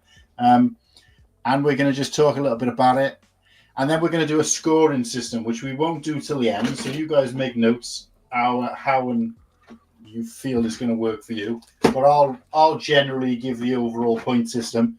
So because there's now 6 of us, your maximum, you can't give any points to your own. So Okay. you're scoring 5 points to whoever. You don't even have to be on board with the theme. So if at the end of this everyone still thinks that Mario sucks, but they think that I've sold it well, you know, a guy can come to my door and sell triple glazing to me, and I might not buy it, but he might have sold me in the idea at least. So this is just about inspiration more than there is you going out. Like, nobody's going to ask you to go out and now start spending all your money on those sets, right? Because you voted for it. But it's just about, have you had your eyes opened to this new thing? And then we're going to find out who reigns supreme. So we all know Star Wars reigns supreme, so let's just kind of move on from that. But no, so we're going to give 5 points. Each of us will give 5 points to whoever, whichever candidate had the best sell, and then obviously down in tiers to the last one. And we'll go from there. Now, obviously, our calculator will work it out, and at the end, we'll decide which theme reigns supreme, excluding Star Wars, of course. But if we're now voting on the person who does the best sell, then that's really pissing on the last person. No, I don't think it's. He's crap at doing that. So it's not about I think it's just more about trying to showcase the product in a way that other people haven't. So, for example, I know nothing about Monkey Kid. I have some knowledge of City, or what used to be City, when it was Legoland, I guess, and I don't know anything about Speed Champions, and also I don't drive. I have no interest in cars. Avatar was a stinker of a movie. Ninjago have always that's said a hot take. Ninjago have always said it's overrated. So for me, there's opportunity to go in any direction, And I think we need to go into it with that open mind and just think to myself, right, I still hate cars. I still have no plans to drive. But if Saunders can stand in front of me and go, this best because of this, look at these sets, look at this quality of figures, they're displayable, I can be like, you know what? That makes sense. I'm still hate cars, but he gets my vote because he sold it well. You know what I mean? They could do a speed champions of a land speeder, couldn't they? There you go. Yeah. Yeah. Anyway, okay. So does that make sense? Have we got any questions? Of course, yeah. You still going to try and get that video up as well, though, Martin? The one I spent. Yeah. I'll do it now. Whilst and if Slippy, if you want to send me the guy's head being chopped off, we can use that as a bit of kind of comic relief between pitches, and I'll try and line it up now. So who wants to go first? Dun, dun, dun. Oaktown's like, I'm out. No screen for me. Youngest to oldest. Youngest to oldest. So I'll tell you what. Like, I'll go first, right? Because obviously, I took a glass eye will sleep, as I already said, so I can get my token out of the way, and everybody else can have a bit of a break. We're gonna have a time limit. Yeah, we should. That's a good point. Yeah. How much time? The only thing I haven't got is that I haven't been able to prep some pictures. I prepped some Star Wars ones because I took a shortcut last minute. I haven't got anything like that, but I think I can make it work. I can blag it last minute. So what do we do? Should we do? Who wants to run a timer? For how long? I don't know. How long do you guys 2 think? minutes. 30 seconds. Oh, that's correct. 3 minutes. Come on, none of us are gonna vote for Martin. I'm just kidding. Yeah, it is going to be quite tough. So let's call it. Let's just do like 5 minutes, right? Because it's most of the content is just talking about the stuff, and I got nothing to throw on the screen. So, but yeah.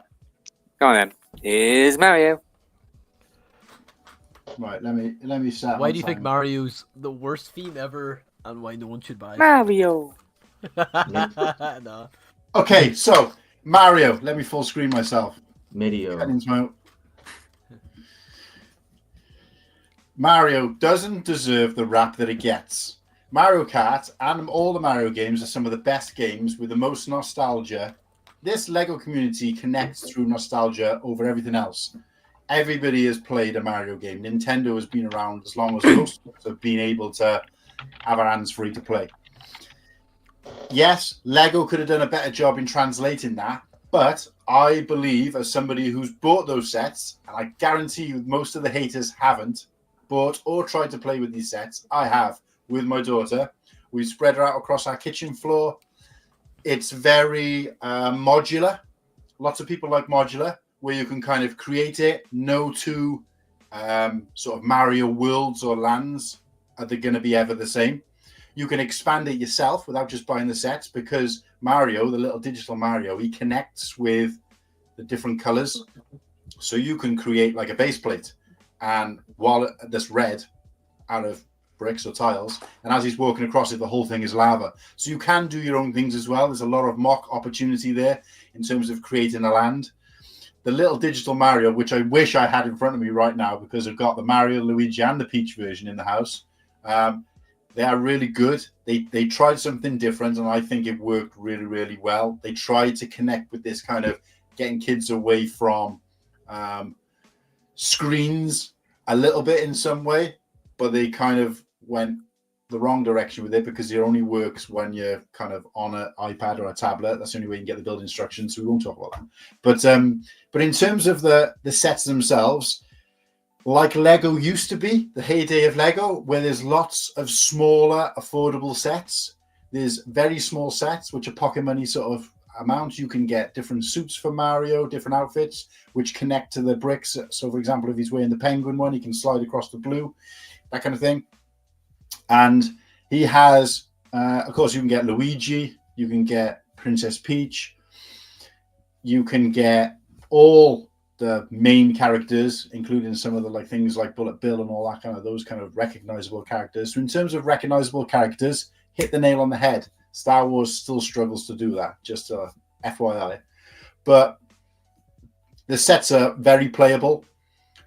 Obviously, with something like Mario, you know, there's a concern for most Lego sets that you're going to build them and you've got to rebuild. With this, you're encouraged to do that because part of Mario kind of jumping around the set, if you like, you know, he's breaking things, he's knocking boxes over, and then you kind of got to rebuild it. I found as well it was a great way to connect with my daughter in terms of building, but also demonstrating my kind of love and history for Mario. I think my daughter probably had a better connection with the Lego Mario before she ever did the games. And now we play Mario Party, Mario Kart, any of the connected Mario properties on the Switch. And we did so on the Wii before that, all the time. It's a great family environmental thing to do. And I think this Lego theme that they created does fit in with that quite well. It gives you an opportunity to engage and play. If you're the type of person who likes to display your sets, maybe not, but there is an opportunity with some of the sets to do that.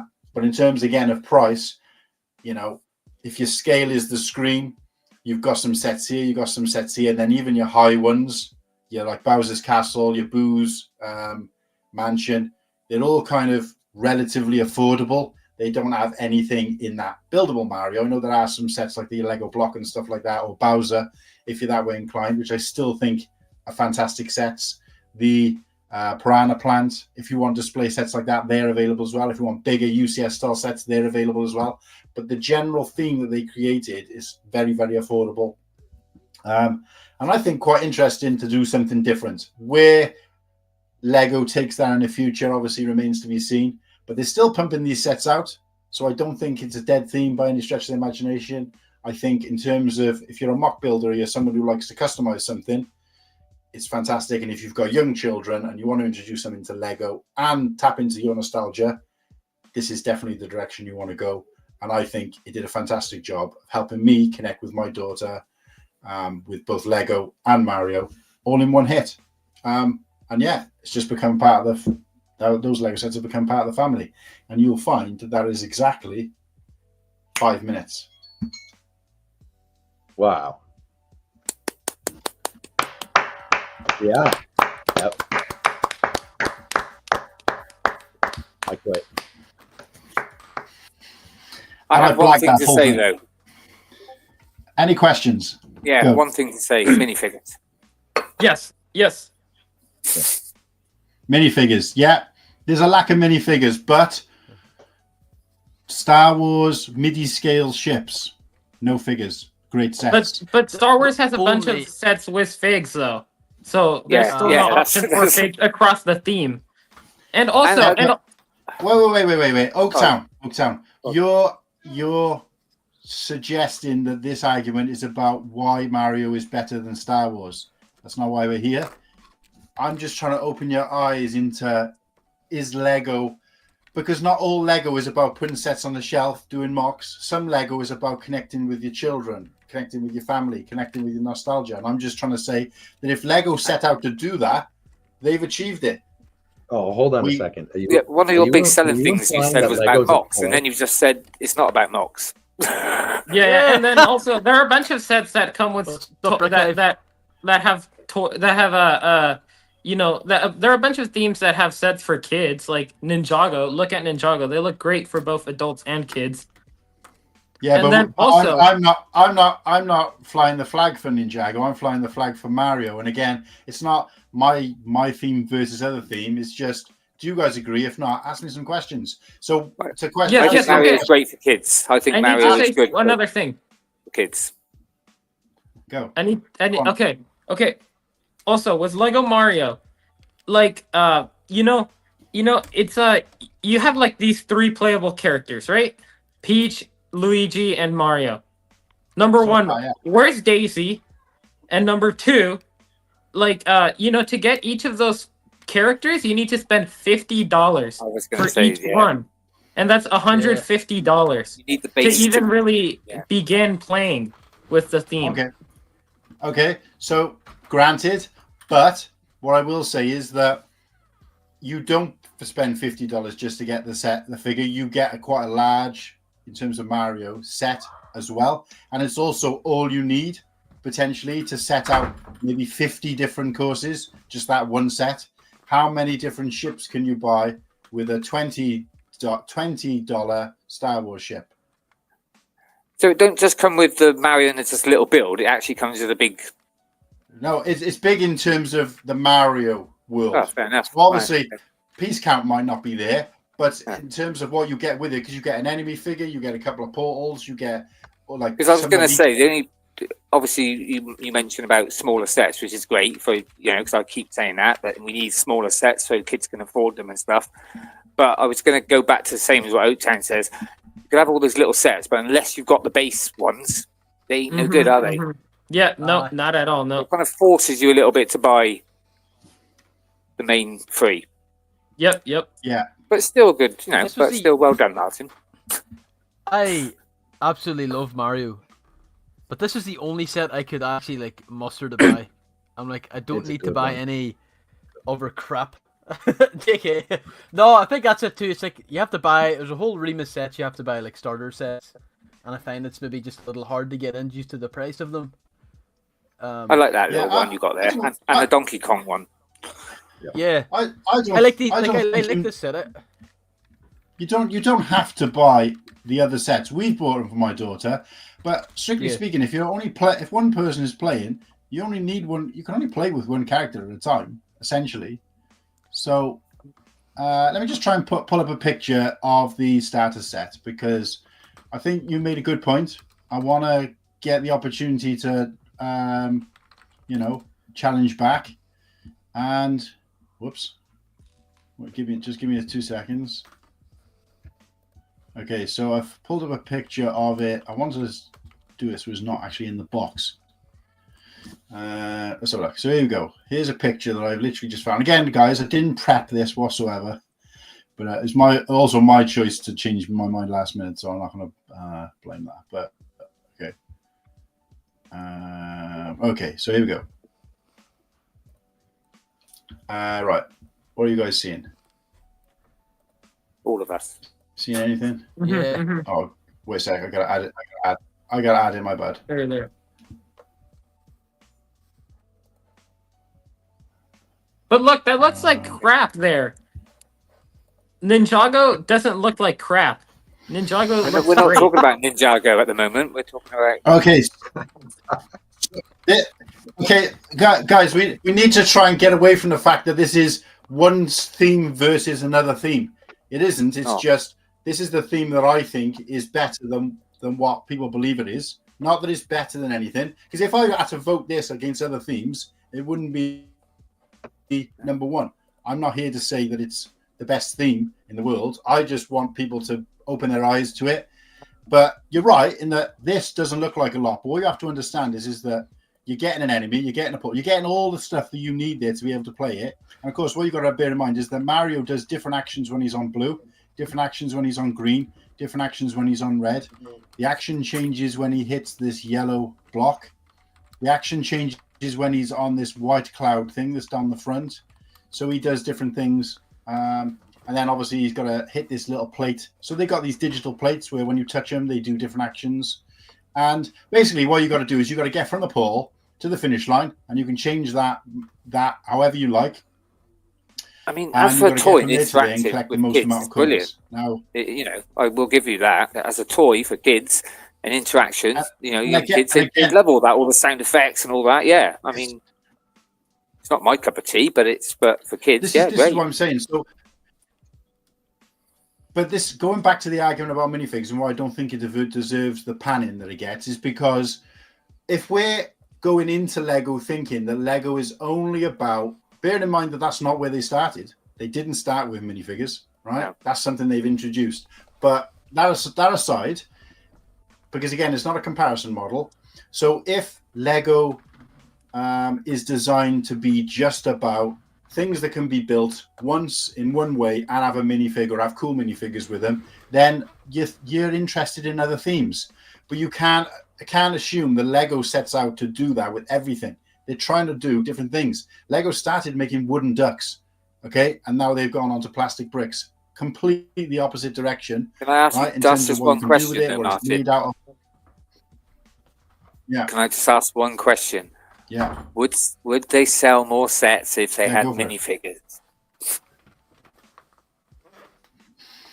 Possibly, but again, I'm not here to argue about what ifs, because I could say that about Lego Star Wars. Okay, I could say, well, if they released all the figures we want, or a CMF set, all I'm saying is this, right? If you're trying to diversify your company, you try to go in every direction you can. You don't just stay in one lane, even if that one lane is making you billions hands over fist. You try to diversify because you want to get in. Now, this is a piece of information that I picked up, which is really integral to my arguments, right? And that is that the largest percentage of customers, in terms of the amount of money and the amount of customers going into a Lego store, regardless, forget about Star Wars, because believe it or not, it isn't this. It's mothers, grandmothers, parents, families buying for children on 2 occasions of the year: Christmas, birthday. So Lego statistically and theoretically has more vested in encouraging families to procreate than they would in selling Star Wars sets, because the more children there are to buy for, the more, because that's where most of their money is made up, on 2 individual hits. A Lego store is probably, in terms of talking from a retail point of view, what I'm looking for in my store as a retailer, as a manager in retail, is consistency across the board. I don't want peaks and troughs. I want everybody spending more money and coming in regularly, right? That's why these loyalty cards and schemes exist. Lego is the furthest from that ever. They have these giant peaks, these giant troughs, where there's times where there's nobody in the store and the times where you can't move in the store. And no other retailer will be like that, right? On the whole, and if you look at their statistics.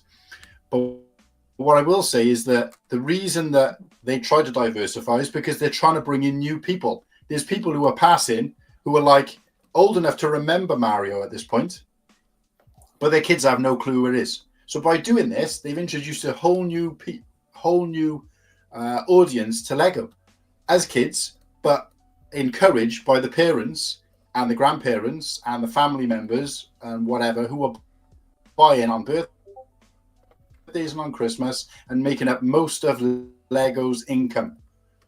Most of Lego's income like this.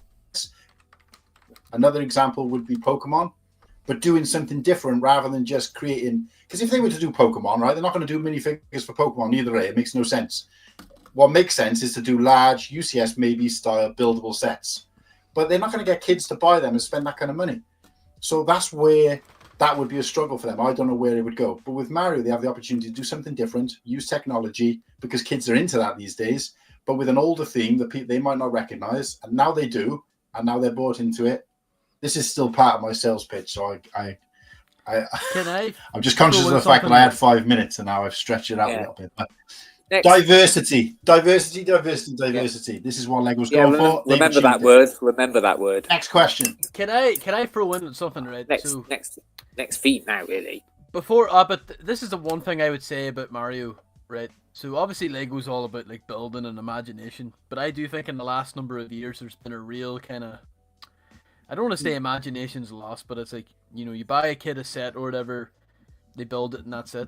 With Mario, there is that kind of emphasis on like rebuilding the set, building the course, kind of like integrating the kind of the Lego style I would think of as a kid. It is just a hard theme for me to get into, because it is one of those themes that when I look at Mario, I'm like, I hate to be that guy that like, oh, Lego's just for kids, but for Mario, I can't really, the course building and stuff like that isn't personally for me. But I do, I know it's a hit with children and stuff like that. But yeah, it's just a hard theme for me to kind of like, I don't know. But I like what they've tried to integrate with the course building and stuff like that. I see where you come from. You've made a good pitch. That is, the only thing I like is, yeah, that was funny. Yeah, I'm going to try and throw something else up, right? And it's my last picture because the other thing that's great about this thing is that where it's going. Okay, so the future of it, and I've got basically got a picture of the Mario Kart theme, and the reason I want to throw it up is because this is why Lego is also quite clever, because even if it hasn't been as successful as they think it might have, there's masses and masses of room to grow. And of course, I think they've only kind of just they've kind of just, you know, I'm sure just begun to kind of unearth it. And I think now they've moved it. Yes, they've kind of moved into Mario Kart now, right? And I definitely think that. There you go. Let me share that. This is why I think that this kind of theme works well, because there's so much. Well, what's the word? Lore with Mario Kart, or Mario, should I say? Sorry, in terms of like Mario Kart, it's a whole sub theme. Yeah, definitely going the right way. They're just getting started, and it's just there's so many directions they can go with it, and that's why they've opened that door. I think with other themes that they could decide to do, it could sort of, the door could be closed, or they could only be so far they could go. You know, even again, I don't want to keep comparing to Star Wars, but even with other themes based on movies and stuff, you're eventually going to start having to reprint things, right? Which is what we're doing with other themes. We're starting to remake the same things over and over again.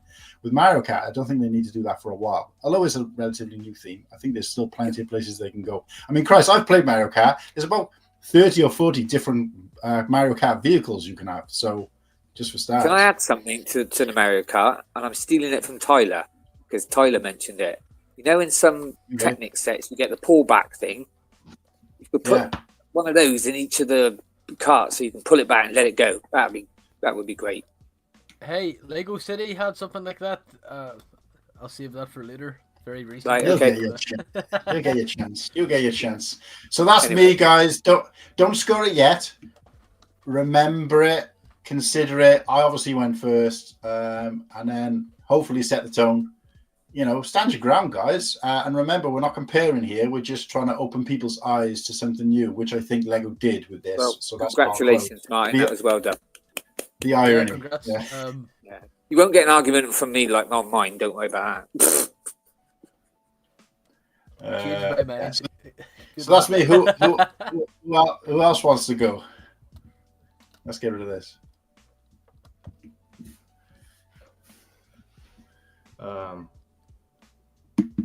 When do we vote? At the end? Yeah, we'll do it at the end because I want to consume every showcase. I want to say one more thing about Lego Mario.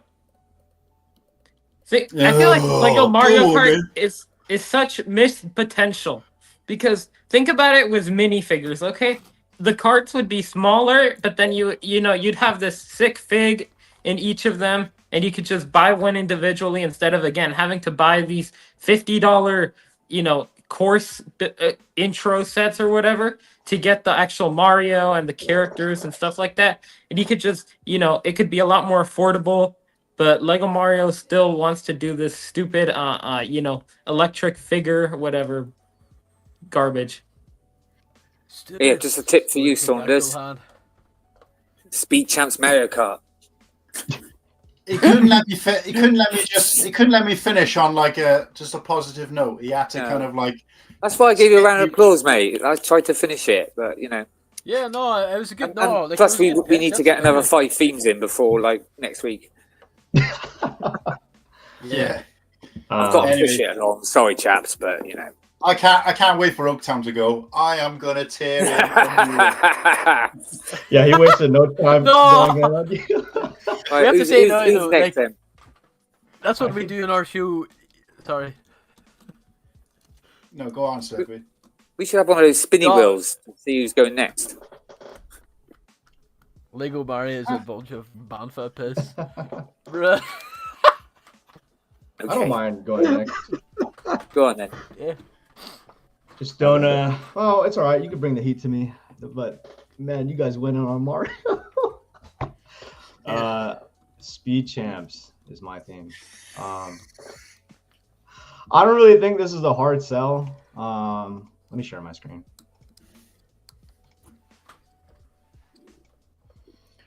Let me know when you want me to start the timer. The first timer. You can go ahead and start it. That's fine. Let me just say that a little lad I work with absolutely loves Speed Champs, so there you go. Yeah, I think a lot of people like Speed Champs. But then he loves cars. Is my screen sharing at all, or? Nope. No. You think you got? I think one of us is going to throw it up. Wait a sec. There you go. Oh, there it is. And then does it scroll? Let me see. Yep. Yeah. You're scrolling right. Okay. What's up, guys? My theme is Speed Champs. I don't really think it's a hard sell, like I was saying. I mean, I'm a pretty big car guy, and I'm also very cheap, so I likely can't afford any of these cars that I like to buy with Lego. So I think it's a pretty good opportunity for those that are car fans to express themselves. And I know he said not to compare it like theme by theme, but Technic being the only other car theme there is out there. I mean, it's not as like complex with the engineering or the functionality. You know, you're not gonna get like an intrinsic or a very detailed suspension system or an inside build to the engine. But for some people that don't like complex builds, this might be, you know, the cup of tea that you like, since it's very simple to build, very displayable. And I mean, aside from people that aren't car fans, because I know Cool isn't really a car fan, if you do like Lego City or modular buildings, it does act as a pretty good accent piece, or, you know, just to supplement your build. Something. We had a guest on our show last week who was doing the designer program, and even in his somewhat modular building, he still said he wanted to include a car because it really completes the build and makes it look like a finished product. So for those that aren't car fans, it is a good accent piece to whatever mock or city or modular building that you are building. And I know I'll play a little bit of a devil advocate here, because I know that they did fall victim to the price increase. So they're not as cheap as they used to be. Twice, back-to-back years, maybe a triple next year. But I can say with confidence, Speed Champions is one of those themes where you could find a Lego set for 50% off or even more. So this is a theme that's very affordable. And for those that want to buy a gift, this is a pretty easy gift because it's a fair price, high chance that somebody's going to like it. And 3, it's very compact, so it's doesn't have any problems with shipping or storage or packaging for somebody as a gift. Even shelf space too. Yeah, and shelf space too as well. And, you know, for that investors, you know, that I word that we're not allowed to say, it is pretty easy to store a large amount of quantities for them at a fair price as well. I will just add that maybe for those that are, they say minifigures are like the intrinsic value of Lego. You're probably not going to get the best minifigures with this set, but it does open up the possibilities of licensures to, you know, movies or other brands like Lamborghini, or like the Fast and Furious or the 007. You get the exclusive Daniel Craig minifigure that I believe won't be available ever again, since he's not going to play the role. So yeah, that's my pitch. Well done. Go ahead and cook me, boys. Yeah, happy days. You still got a minute and a half. Oh, I still got a minute. All right, hey, let's take a look at some of these photos. There are some cool like social media photos here, like down here. I mean, they just look cool. Like, even if you're not really a car fan, this is just, if you like art, and you know, if you like photography, this is a great. There's other themes into it as well. You've got to say that. Oh yeah. Could do that. Lego Mario Speed Champion. Yeah, there you go. I think it opens up the possibility, like, for collaborations with a lot of different themes and licensures as well. So, like I said, it's just a great accent piece, and just for the price that you're paying, it's hard to really argue that, because, I mean, I don't speak for everybody here, but I don't think I've ever paid full price for a Speed Champs. So even if the retail is like $25, you could pretty confidently find it for at least like 15 or 10. All the ones we buy for a little kid at work, I always get them in sale. Yeah, I mean, you have to. And on a positive note as well, for him and for someone like me who's a big kid, once you built it, it's great to play with. Yeah. Yeah. Yeah. It's literally it's a car. Like, it's Yeah, it's a that's car. the thing. Like Yeah. You can smash it up. I'll not build lie, it like again. Even compared to like Technic, I know it's cool to have very detailed builds, but some of Yeah, us, it's a little too complicated. I mean, sometimes when you build, it But just feels building so these don't repetitive. hurt your fingers. Yeah, Like you don't that. really know what you're getting yourself Yeah. into because I mean, sometimes even the Star Wars ships, it's all just gray. A lot of technic. Yeah, so at least with Speed Champions, it's a relatively quick and simpler build, which Stickers are a bit of a pain, but yeah. Well, that's your 5 minutes, Saunders, right? So, anybody got questions or anybody want to challenge him? Okay, I'm not Saunders. Oh man. No, Go ahead, man. You know, Speed Champions, I have to say, is a wonderful theme, much better than Lego Mario. However, I have to say, I think that there's still a little bit of missed potential. Like I think that they could do more licenses. Like they could do more James Bond cars, more Fast and Furious cars. Like I think they're not using their full potential. Although again, what they've done is great, but again, I still think they have more to do that they haven't done yet. Yeah, that's a good point. Yeah, I mean, I've actually got nothing negative to say. Yeah. I think they're great. No, Do they still? Do they do like 6 wide and 8 wide, or is it just 8 wide now?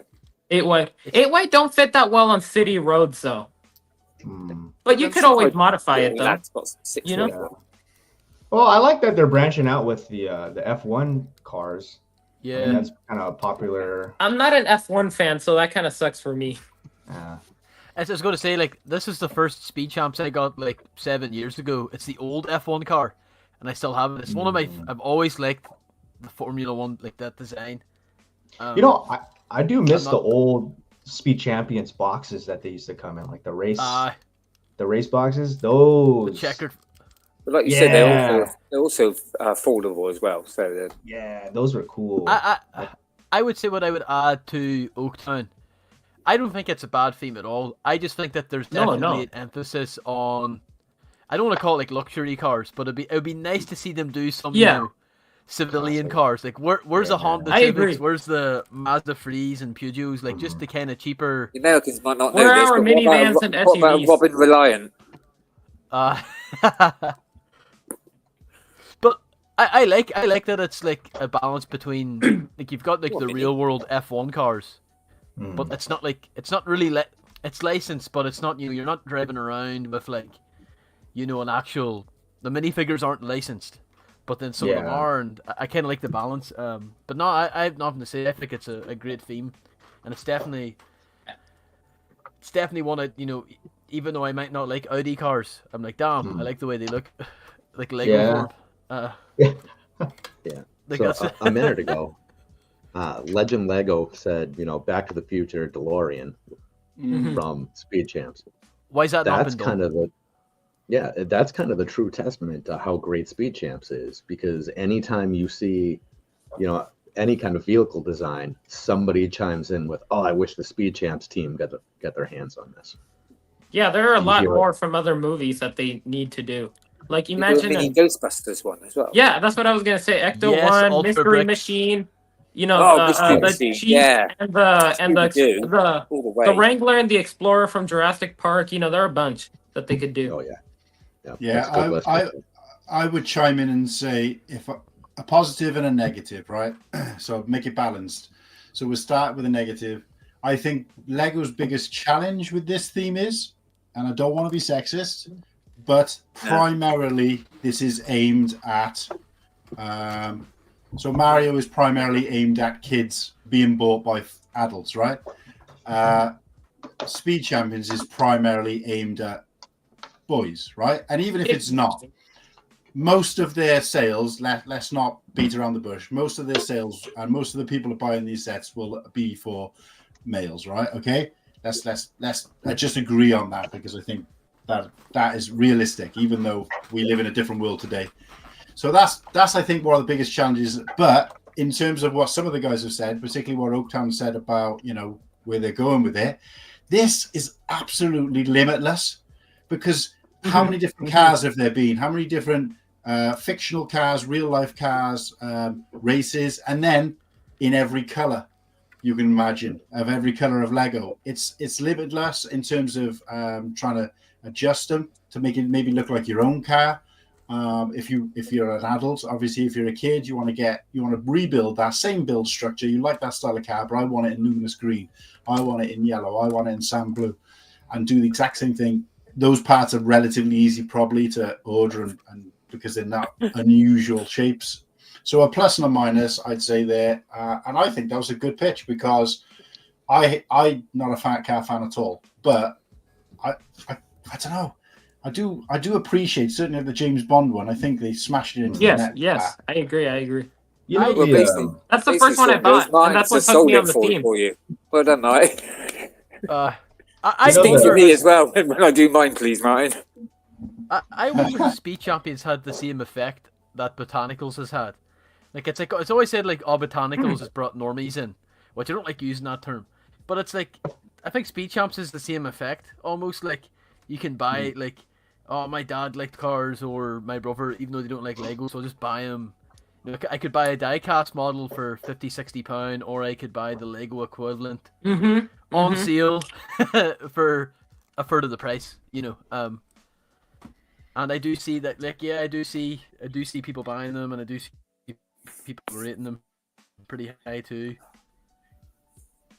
Yeah, it's good gift shop Lego. No, I have no qualms with the theme. I like it.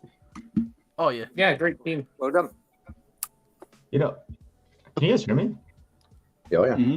My bad. Yeah. My thing is all, it was like buffering, I but can't hear you. yeah. You know the new tumbler for the Batman theme? Yes. Oh yeah. I mean, I wouldn't have been opposed. I mean, that looks like a Yes. Speed Champion set almost, in my opinion. Just at 3 times the price. Yeah. So I don't know if they'd ever. That's what Martin said. It's the limit is endless, isn't it? If they really wanted to put their minds to it, they could do anything. They could throw anything at the Speed Champions line. They could do all the wacky races cars. That'd be great. Yeah. Oh But I like, man. If anyone's that old to remember wacky races. Oh yeah. Cool. but yeah, I like what you guys said about the. I do wish they made more regular cars. That'd be kind of cool, just for the everyday person to get a relatable car. Can I get a Ford Econoline with a dent and some rust? Yeah. But jokes aside, that's what people are going to want to do. No, it's a great, and it's been going for quite a I'm while. thinking now, of the like, truck it's now from Cars. 8 or 9 years, Yeah. hasn't it? Mm. Maybe. But that would be cool, yeah. If they made regular like trucks, like a regular Tacoma. I mean, Yeah, that would be really awesome. to pay homage to somebody, and you know, you had a car for 20 years and it finally broke down, and you wanted like a memorabilia of it. I feel like a Lego set of that would be really cool. This was Speed Champs. I think was the successor to Lego Racers, wasn't it?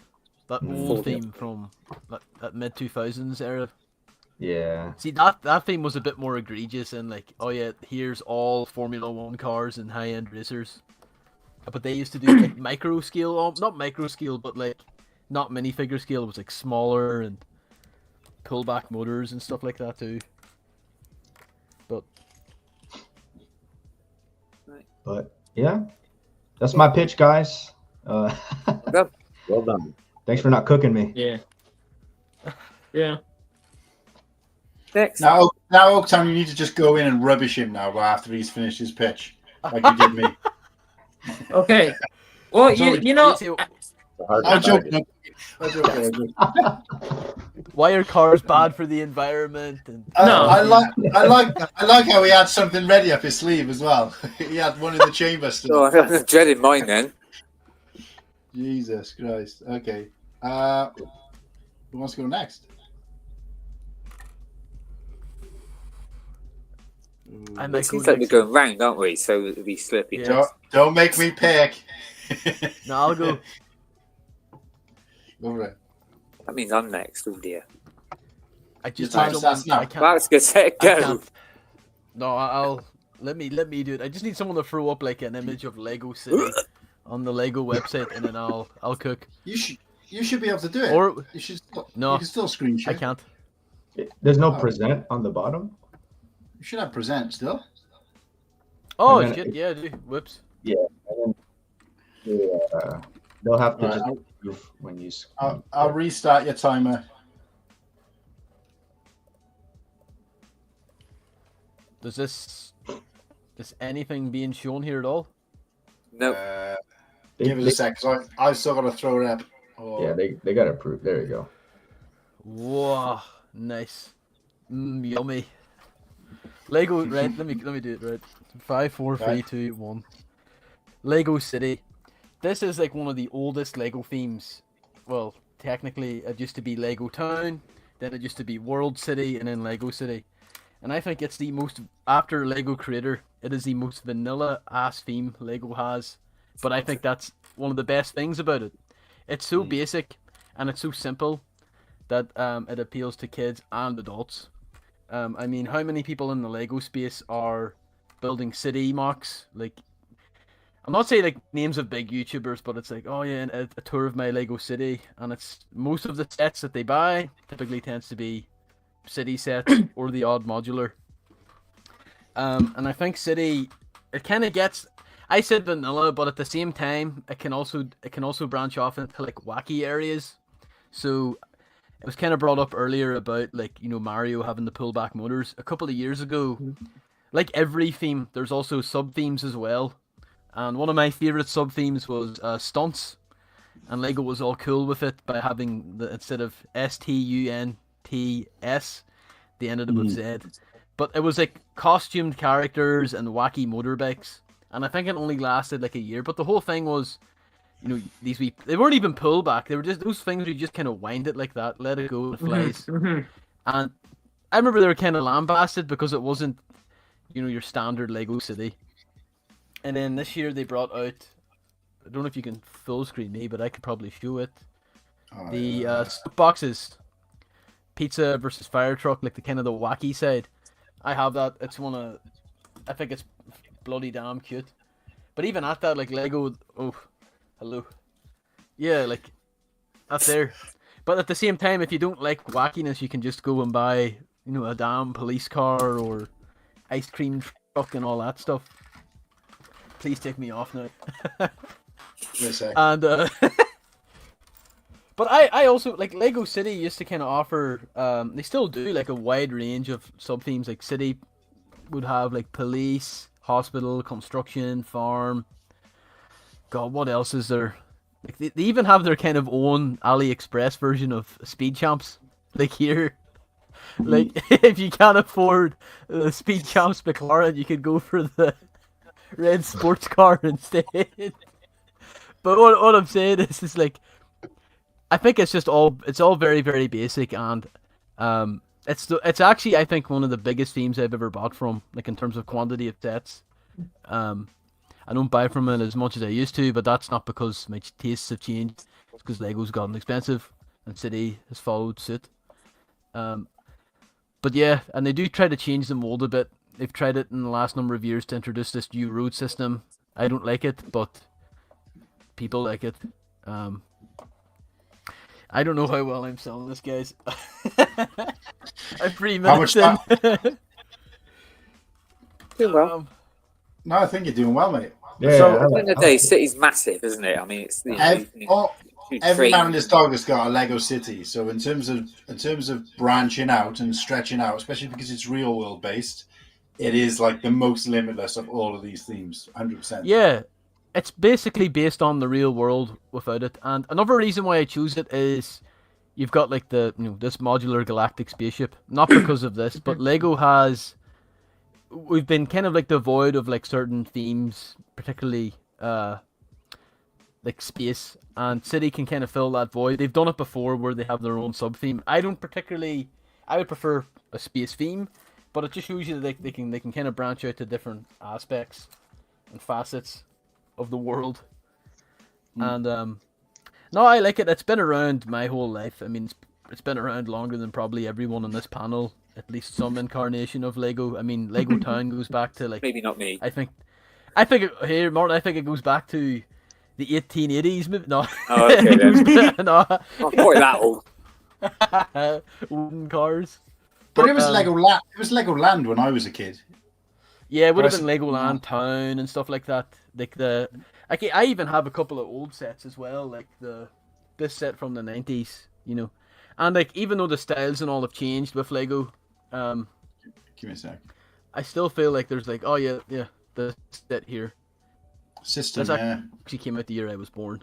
So I know system was everything, wasn't it? Yeah. Yeah, right. Yeah. System is still, it is still Lego System for all of your normal pieces, but when it goes into Technic's not System. There's probably more. Don't know if Duplo System or not. Probably not. I think a good pro for City, and you see it a lot with the people who've got massive, they build cities, but they can also, include Diagon Alley or the Bugle or something, they can put all that into it as well. So it's, it just opens up wide. I always thought City was supposed to be only real world based, but then they've started to encompass space into that now, which I know space isn't necessarily fictional, but some of these ships are fictional. And don't get me wrong, I like the space. I like the fact that space still exists because it's something I connect with from when I was younger in the mid-80s. But I don't know. For me, Lego City's always been like the grounded version of Lego. For people who don't like fantasy, they only like who don't like fantasy and fiction. They only like sort of true to life type things. And I'm not talking in terms of scale and things like that, but in terms of it being like things that you will see out in the real world, But of course, now they're doing the space. It kind of that would be my negative for it. So pro and con. My con would be that I think they should have kept it grounded in real world, kept space separate, because now it's kind of mad it a little bit. It's made it kind of sort of semi-fictional. But in terms of a positive one, City,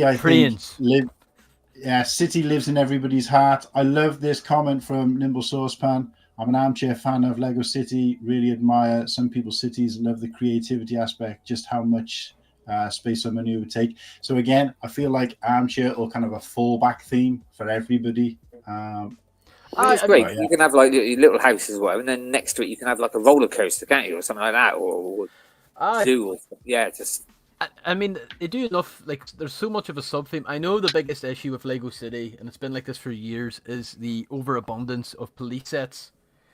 And also Lego City Police compared to even like Lego's own IP stuff, like if they did Space Police or like Monkey Kid, Lego City Police don't use weapons. Like Lego City's all quite like kiddie, like they'll run around with megaphones and stuff. It's like it's like ET, isn't it? Where they've all got walkie-talkies. They've all got walkie-talkies instead of guns. Yeah, but yeah, go on. No, that's. Sorry. I also like it's. I kind of like the. I like the wacky side, like the roller coasters and the stunts and stuff like that, and all the bright and colorful vehicles and buildings they do. Trains is definitely something. If I had space, I would get it, and I always admire a good train track at like a brick convention. It's like, I don't care who anyone is. Like if you go see a Lego City train, Mark, everyone is just like a moth to a flame. It's like, damn, this is peak Lego. It doesn't even have to be good, If my dad was around nowadays, I think he'd be into the trains. Yeah. But this is this theme that I've probably had as long, if not maybe, I say as long as Star Wars. I would say it's that, and it's near and dear to my heart. Even though I do. Another pro with City is you can buy really cheap sets. Little kids can go and buy $6.99, something like that. Little cars, little. Great. Yeah, for sure. It's definitely more affordable than some other themes. Oh yeah, the range in terms of price is in terms of expansion and where they can go with it, limitless. Definitely the best of all themes that I can think of. And in terms of that and Creator, but in terms of like the minifigures and the range and the variety and things like that. Again, it's probably the most dominant. There's just so much you can do with it. It's just these are the thing, like the donut. Like that's the kind of thing I like. Is one of my favorite sets, and it's been long dismantled. I love the type of vans they do. Like you've got the donut truck, but one of my favorites was the pizza delivery truck. It was so basic, And like, yeah, it is the theme that like if I need to get something for like a cousin or my younger sister, it's like you can go Dreams and their cheapest set is not cheap, or you can get a wee quick toy car or something from City, and yeah. Would you all agree then that I think that this, in terms of price range, in terms of having the cheapest or the widest variety of cheap sets right up to expensive sets, is probably the best, but generally lower end? Because I can't think of any theme that has a better variety of sort of values, prices, sizes than this. Ninjago? No, not Ninjago. Well, Ninjago Creator and City, I think, they occupy that like Yep. great. But am I right in saying though that they don't like, because Ninjago still have these mammoth type sets which cost like hundreds of pounds. City doesn't have that, right? Because it becomes the modulars then, right? Which comes under. They have a few. They have a few. I know that they've had a few $200 sets. Yeah, Okay. trains with your Kulan. It's mostly trains, like that would be the most expensive. Yeah. But like stuff like the space, like this set here it seems to be like one of the top sets that I've seen is the yellow delivery truck, and it's £90. Like this, look at this, like this Robot World roller coaster park. There's too many words in that. Like that to me is like, oh, that's Lego City wackiness, and I like that. That's why I mentioned I don't particularly like. It's Lego with whatever way they're doing it this year. There's a lot of Formula One stuff, but with City they've kind of, I know this is pretty expensive. It's £90. They do have a couple of the way, as I said earlier, AliExpress Formula One cars you can get for like £8 or £9. You can get like I think it's a pit crew set or whatever for. There's one here. I think it's like £20, £25 or something like that. But it's See, I have a controversial opinion, and that's that I think I like Lego City F1 more than Lego Speed Champions F1 because Really? with the City, the cars definitely look better with Speed Champions, but they have a ton of stickers in Speed Champions, and they're all probably pretty similar builds. And sure, that's the same case for the City F1 cars, but at least the City F1 cars are smaller, so it doesn't take you as long to build the same exact thing over and over again, pretty much. And they have a lot more other accessories like the truck and the pit crew stop and the garage. But both teams have done F1 well, although I'm not really interested in F1 at all. I'll tell you what I found interesting. I saw a video the other day. I don't know if you guys seen it, because it was on Instagram, where it shows a little kid pointing to the fact that there's a City set where there's a young girl eating an ice cream, and the piece they use for the chocolate ice cream, and then she goes and points to another set where there's a guy picking up turds off the road, and it's the exact same piece.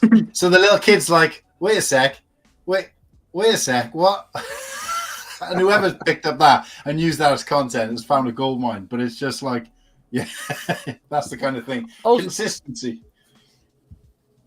Right, I'll say this: like Lego City haven't done this for a long time, and they were actually one of the not better things, but obviously, like collect like that can be pretty expensive. They used to do there or some sort of Picnic one. You get like 10 figures for maybe £30 or whatever, and it used to be like, all right, if you need to quickly populate your city, you can buy these packs.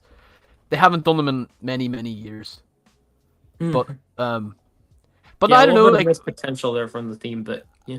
As they said, whenever Saunders was talking about speed champs, like, oh, you want the normie cars, and then again, like I know City's detail is not there, but no, you've got like your construction sets, mostly your police and your medical stuff as well. But yeah, no, I think I've talked City to death here. Right, let's play your clip to since I did say I was going to play him, just to kind well done, Slip. You've sold. City is the best theme. Ignore the X-wing. We've got ice cream trucks, police cars, Land Rovers, and lots of figures. I need to make a correction to that. This Land Rover is not a Lego City set. It is a creator set. That's it. Oh, They're okay. down. That's 3 points off for me. No. You shouldn't have said that. But no, I know Whittaky was trying to say. I sorry to cut you off, Whittaky, but That's he was right. trying to say, well, yeah, it was a good pitch, and definitely Yeah, opened my eyes to see. Yeah, you've sold it to me. Not that I'm going to buy any, but you've sold it. Yeah, you sold me. That was a good pitch. Cheers, gang. I agree. God. Right, let's roll up the clock. There we go. 3 minutes, we said, didn't we? 5 minutes. You're all about me now, so it's not going to be that long. Go for it. This is a joke, by the way. Right? Should we do your video first? Should we do your video Go on, first? do the video first. Go on. Right. This is Things I do comic for this. relief. I'm going for Avatar, the original one. Yeah, Avatar forever. Now I better get this off before the paint starts drying. What do I do for this? What? I'm going for Avatar. That was amazing. It was a bit dark, I'm afraid. I wish I'd put them. Yeah, but I literally painted my face blue. Yeah, we got to painted vote good for that. He should get effort points, but also I think he started painting his face to be Palpatine and then realized that Star Wars was taken and just tried to blag it. Did you notice I even had a scarf as the braid Oh, well, in the hair? Yeah. See? I just thought. Anyway, that wear we were wearing scarves? at the time. No, I had it as if it was the hair braid that comes down and connects to the animals. Okay, got it. Yeah. All right. Anyway, You still own a scarf, right? yeah, I own the scarf. Anyway, go on. Go for it, Emotion, mate. like. Right, are you ready then? Ready? You might want to full screen me or whatever. But... Oh yeah, give me a sec. Let me full screen your little rectangle. Okay, so I'm here to represent Avatar. From, no matter what Martin said earlier, from a great movie. But this is why you should buy Avatar. For a start, you've got some great animals that you can connect to. Lots of play there. If you want a mech but don't want to buy, get one of these. There you go. There's a mech all ready for you. If you want a vehicle, a nice helicopter, there's a nice one there. Goes with a mobile home. You don't want to buy loads of city stuff. Yeah, get yourself one of these. And just for diversity, you got the little man in the wheelchair. A set for everybody and everything. And then, you can get, you can buy loads of money on Ninjago, say it right this time. But look, get some nice dragons like these. Excellent. Fly around, brilliant. Do they have good articulation though? I don't think so. And shit! I just dropped this one. Never mind. Absolutely brilliant dragon there. Another playful thing which is falling apart. This is going to take me ages. And at the end of the day, if you don't want any of that and you just want some botanicals, don't worry about that. Get yourself a nice, lovely tree. And do you know what? The good thing with all these sets, you can put them all together and they make one big set. Fantastic. Avatar. Hell yeah. Wow. I like it.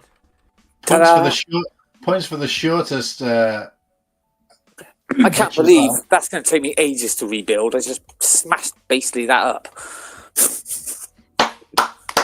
I didn't realize you had all the. Forget the little men. Sorry, and the little men. Done. Oh yeah.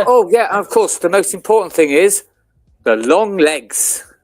Yeah, long legs and long yeah. arms. Get long legs and a tail. Unless you put it round the other way, and then it's something else. All right, moving on. Papa Trip. Anyway, moving on. Papa Rex said Max and Dragons. Who needs Ninjago? Yeah, see? No, but Ninjago does it better. And those dragons don't This have one good puts his- articulation. This is what this one thinks of that. Yeah. Oh, There you go. Come on then. Bring it on. I don't care. That's 10 out of 10. That is one of the thank worst you. teams to pitch, and he just sold me on it. That's Yeah. That's true. It's such variety, isn't there? Yeah. I will say though, that it does live on a shelf in my room because when they are all together, it does look quite nice. no, I Not as believe pretty as Rivendell, but it does look quite nice. And I mean, Yeah, is anything as beautiful as Rivendell? I don't think so. No, but I'm just saying, it does look quite. It does, if you set it up properly, how it, because the next wave they didn't bother with that, did they? And they gave them short legs. But the first wave, all of it, you put it together, and it makes a nice set. So that's it. Hell yeah. 10 out of 10. 10 out of 10. Very good. Very good. Like you sold Space Pocahontas tremendously well. And the best is he actually has Avatar sets. Yeah, Yeah. no, big dubs Yeah. for that. Yeah, that's I mean, somebody had to have bought them, right? They were great to build. the I love the dragons. the one He was side the that one- wanted bottom. He was the one I mean, person. this thing is awesome, but I bloody hell. Yo, It Layla, looks you got- great, but it needs more articulation. Yeah, true, That- but I don't. that- I just stick them as on display. I don't actually play with them. So That Ninjago, what do you call it? Avatar Dragon is probably the best Lego dragon I've seen. Definitely. What? Oh man. No way. Save We it, need- save it, save it, save Leg- it, save it. Lego need to have a theme that specializes in Oh. dragons and stuff, but they've never tapped into it. I just need to add one more bonus. Sorry, go ahead. Where's Sigourney that? Weaver. There you go. Yeah. Yeah. Show it again. Throw it up. Throw it up. Yeah. We have Ellen Ripley herself. She's kind of hot. Aliens. Ah. Yeah, she's actually pretty good in that. Wait, what? She's just ran away from aliens. All right, let's put that back in. There you go. So I've got. I'll try and do a balanced thing like I've done with everybody else. So I think that in terms of world building, the film did it fantastically, and obviously that was ripe for Lego to tap into. And again, there was quite a lot they could probably do if they'd explored the theme more, if they were able to explore the theme more. But I think it was just let down by the fact that, and as Sean has said this about it, and until he said I'd never really registered it. He said, but it's weird how it's like one of the biggest selling movies of all time. One of the It is the biggest selling movie of all time. Nobody talks about it. but nobody talks about it. It's almost like, and I class those kind of movies. There is a set of movies that fall into this category or subcategory of amazing movie, but I don't need to ever see it again or talk about it. It was an amazing movie. It was 10 out of 10 movie, but I don't like, and like Star Wars, a Star Wars movie I've seen has been a 4 or a 5 out of 10, but I still wanted to go and see it again, and it's just, it hasn't got that bring back and get back into Rewatchability. It hasn't got rewatchability, absolutely, and it also hasn't got. It doesn't resonate enough for us to be. It just wasn't different enough. It did do different things, but overall, it wasn't different enough from. It was the exact same storyline as Pocahontas, Fern Gully, and Titan AE, but the space version or whatever. Essentially, racist colonialism. I will say I've rewatched the first one quite a few times. Yeah, look, obviously there's going to be fans of it. But what I'm saying is the fandom doesn't match its performance. Yeah. But when it came down to the set, I just like the way where you could buy all of them and they all went a bit like the Harry Potter, yeah? So, and you could put them all together and it just looked nice. There is a set, it's like a Black Panther. I didn't get that one off the shelf, but yeah, that was another one. But it came with the mech. Yeah, well, what I will say is that as a kind of alternate to that, because Titanic is another example, a fantastic movie, huge movie, but I don't need to see that again. I kind of know what happens now. And yeah. Thing is, though, Martin, I had to make the best of what I had here. No, I think you did well. But my positive was going to be that in terms of Lego tapping into something that was a kind of huge risk, I think they did well with that. And everything in there, like you said, it's a little bit of everything in there. There's a bit of dragon, there's a bit of mech, there's a bit of kind of just real world telling, and it's just kind of, I think they did a good job of taking a risk with it, and they did a really good job. Like the tree looks fantastic. Even if I'd never seen the film, I didn't know what the reference material is, I'd still look at that and go, wow, that dragon. No reference material, never seen the movie, looks like an awesome set to put on. And it glows in the dark. They are expensive though. I got all mine pretty cheap. Uh-huh. Yeah, it was all on sale. I know they're all retired now, aren't they? But I don't think they're still that Oh, expensive. you're in the right company now, mate. So Brick Dynasty. So tell us where you've got them from. Thank you, Nimble. So, where'd you pick up the deal? The deal on the No, advertisements? no, I'm talking about Martin. Martin said that he picked them up at a really good price, but we need to know where. Oh, me? Yeah. You guys don't have the same store. Well, a couple of them was from eBay, and I think one was from Smith's. Right. Yeah. But it was a long time ago. This is when I started, a couple of years ago now. Okay. Yeah. So you've had them a while, right? Okay. Those hit clearance, 18 months ago or so? Is when those started dropping. Yeah. I remember when I started getting them, they were quite hard to find, first of all. But they were late, right? So they were late.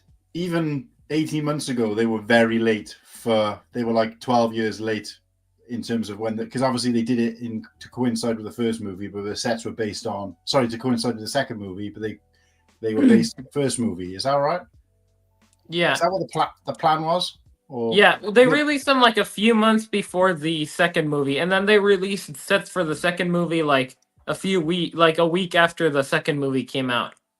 Oh, okay. So that's the bit I didn't know. Okay, all right. Fair enough. Yeah. I was just counting, actually. I think maybe for future later on, I think I've got 12 Avatar figures. Yeah. That's not a bad rate for that. With what, 4 sets? 1, 2, 3. Yeah, 4 sets. That's not bad selection. So what carries 12 figures? Mm-hmm. Yeah, A mostly certain one of box.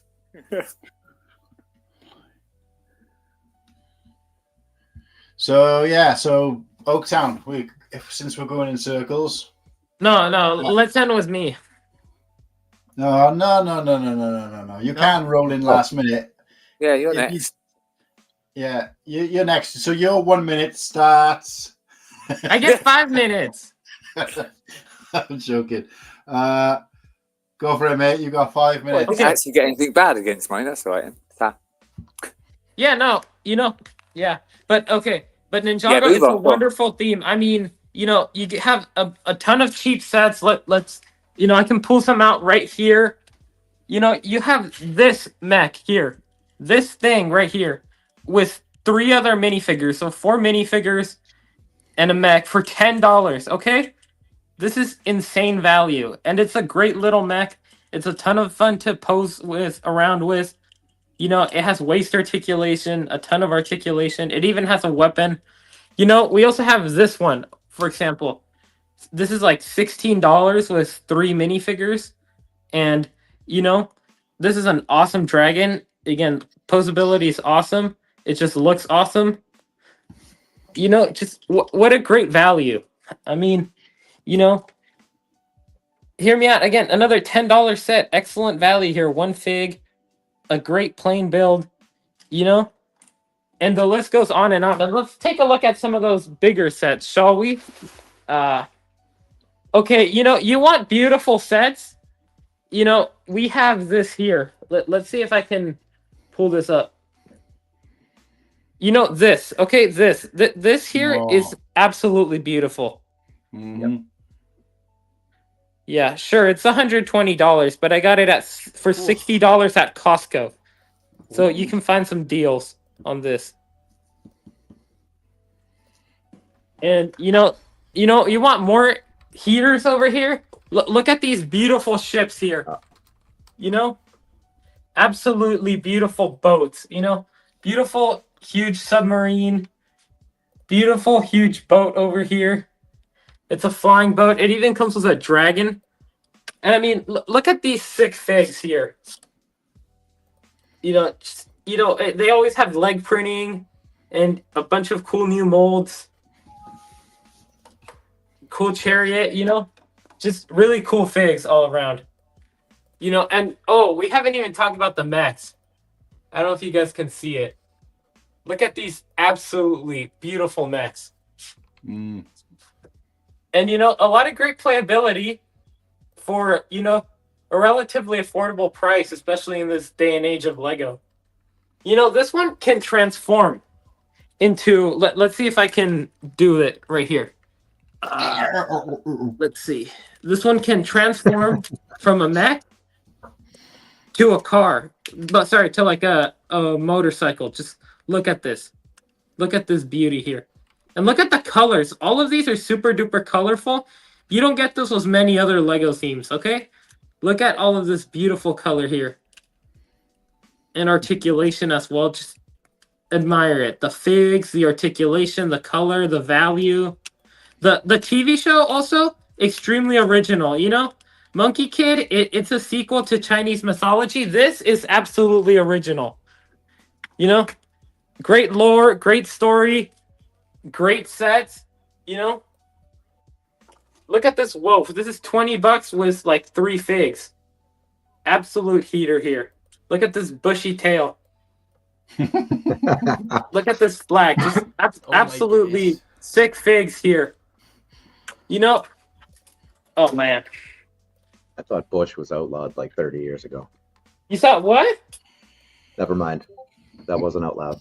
Yeah. I had to unmute myself. This card does spin jitsu. I mean, let me see if I can show you.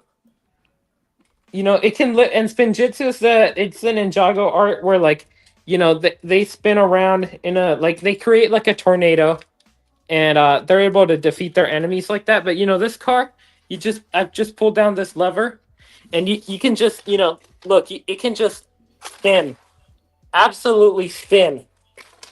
Just look at these sick play features here. Absolutely heater play features. You don't get that with many other Lego themes. Just such heat emanating from this set. Sorry, such a ton of ice emanating from these sets. A bunch of these sets are all extremely cool. Super duper cool. These sets are for the cool cats here. Look at this scary dragon, This came with 2 figs and was $30. Absolutely huge. Base not included. But still, impressive wingspan here. Like absolutely just menacing. So you have good guy sets, you have bad guy sets, a bunch of cool stuff. Yeah, that's 5 minutes, mate. Awesome. Well, I gotta say, in terms of that felt like, right on the spot. He's like a news reporter. He was out there. He was showing us the sets in person, in hand, some demonstrations of how they work. Felt like you copied me. This felt a bit like, he was on. I felt like he was going to leave and go and buy a set whilst on during his 5 minutes. But no, amazing, mate. Fair play. So what are we going to do in terms of anybody got any questions, critiques, challenges? I have no critiques. I like Ninjago a lot. I mean, I don't really buy a lot of sets. Let me rephrase that. Let me start again. I like Ninjago. I like the movie theme a lot more. But no, I think just for bang for buck, they're a great theme. They're if I had any kids or nephews and it's like, damn, I need to get them for a birthday. It just screams like action play. Yep. And especially if it's Lego too, and it's been around. I mean, Octan, you've been on our show before. I've always defended you with it. Yeah, and it's like it's been around for 14 years now, and it's I think as it's based on a cartoon, it seems more based aimed at children now. But that's not necessarily a bad thing. 18 plus sets are kind of boring at the end of the day. I must admit, the set you showed with the stone dragon? I mean, that is one of my if I think we did have that thing on it, and you asked us about a favorite, and that was my favorite Ninjago set. So but yeah, I mean, I just if I don't know nothing about it because I don't watch the cartoon, so. Right. Okay. So I've got a bit of a shit sandwich, right? Ooh. And I call it that because you got the filler is the negative bit, because I'm going to start strong, I'm going to end strong, and that is right. That if Star Wars disappeared tomorrow, but don't worry about the reasons, but it disappeared tomorrow, they stopped doing it tomorrow, Ninjago, I've gone on record to say is the theme that I would most likely jump into instead. Now, the truth is that I would give up Lego, but if somebody said you have to convert to another set, I would just give up on it, because I think it would be my sign to say, look, let's stop. But let's get back to Ninjago, because that's what it's about. I think that I would find my home there sooner than I would any other theme, because I like fantasy. Right, I love that kind of stuff. Dragons, mechs, all that kind of thing. Nobody does a mech better than the Ninjago theme on the whole, right? And I love mechs. I've talked a little bit about this. This is a hot take, which I'm going to quickly. So I want to tick that box if we've talked about hot takes and unpopular opinions. I think the mechs are some of the best Star Wars sets, and I think the mechs sub theme needs to carry on with Star Wars. But going back to Ninjago, yeah, they do a really good job of that. The shit inside the middle, some of the sets look like they've been built for the kids who they're designed for. I feel like I could give my daughter a bunch of pieces and say build a Ninjago set, and it could go on the shelf. No, that's Mario for you, bro. Right, Mario's so simple though. We're not talking about Mario. We did Mario. So pull up that dinosaur-looking thing that you pulled up. That's got like a hollow head underneath. Throw him back up. Throw him back up. He's got I almost fell. He looks like his bottom jaw is completely missing. Yeah, you are right about that. You are right about that. Hold him up. Hold him up, front and center. Yes, he is hollow under there. Let's see the whole thing. Let's see the whole thing. Let's see the whole thing. I don't know. They just don't seem like there's no building technique to it. It's just kind of empty. I don't know. Does Mario have that? Mario has way less of that. No, we're doing Ninjago now. But no, what I'm trying to say is that I'm trying to give balanced feedback, right? So I've got to give some negative as well, if there is some. And I think that some of those, I'm not saying all of them. On the whole, the sets look fantastic, and I love the theme. But I wouldn't touch that with yours, because it just looks. I don't know. It looks a bit kind of basic, a bit boring, a bit poor. Like even the city sets, which aren't even based on fantasy, they just have good build structure, so you can see it's supposed to be a car. I can't work out whether that's supposed to be a dinosaur, a rhinoceros, a mech. It's just kind of. Oh my god! You can't tell that this is a dragon. But would you guys say that there's like appeal for Ninjago outside of people that actually that was going to be my other bit. Thanks for bringing that up. The problem is that. No, it's fine. It's fine. I probably would have forgotten, to be honest with you. But it's like a limited appeal. Yeah, and the problem is those kids who are buying Ninjago are going to age out very quickly, because I don't think there's many. Okay, the proportion of people who are buying Lego, if we call that 100% who are buying Lego Ninjago, the proportion of them who are going to carry on buying that into adulthood is very, very, very small compared to other themes, which we will mention. Where it'll not Mario. And I mean, you can kind of say like you're right.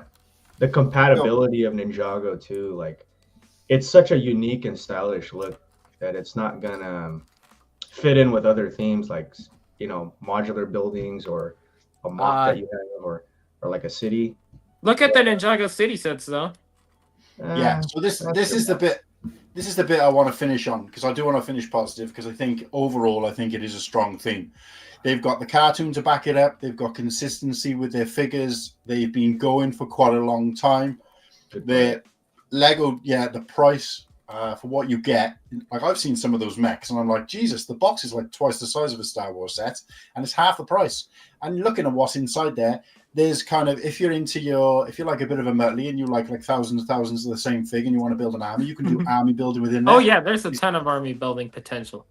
That you don't get that with any other theme apart from Star Wars, but you can do it affordably with it. It's just the difference in the figures, and not only that, but I think the compatibility with it in terms of modulation with just the figures, where you can kind of take the shoulder pads off this character, the head from this character, the body from another, and create your own sort of species, subspecies, whatever. And the fact that it's kind of steeped in kind of realistic lore, i.e. ninjas and sort of Japanese culture, but also fantasy. So it's kind of it bridge. It's kind of the line is very kind of wafer thin, and I think that works. So for me, yeah. I mean, you didn't need to do much. You didn't need to do much selling for Ninjago for me, because I have said I liked it, but I wanted to give it a good critique. Yeah, but that's me. Yeah, no, I think my unpopular thing is like I read hard for any original theme, be it Dreams, Monkey Kid, and especially Ninjago. I like it. They're maybe not all. Monkey Kid and Dreams might not be what I'm into, but I like the original themes, and my favorite word tonight is just wackiness. And I mean, Ninjago's been going on for 14 years. That has to be the longest in terms of like an original action theme. It is. Lego. Like I was 12 when that came out. Like, oh my days, like. Yeah. Oh.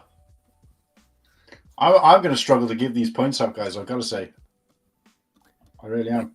We're going to move on to the last one. All right. This is going to be tough for me because Ninjago is my favorite theme. Oh, really? Yes. Oh, cool. Well, it's probably tied with Creator for entirely different reasons, but if I'm going to go out and spend $1, it's going to be in Ninjago's direction. Well, that's probably why you picked it first of all, wasn't it? And somebody stole it off you. Oh. Well, that's all right, because if you take all of the positives of Ninjago and you kind of turn them up just a little bit, maybe not a little bit, because a little bit would be Walmart to Target. If you go from Walmart to Victoria's Secret, then you have Monkey Kid designs. Right?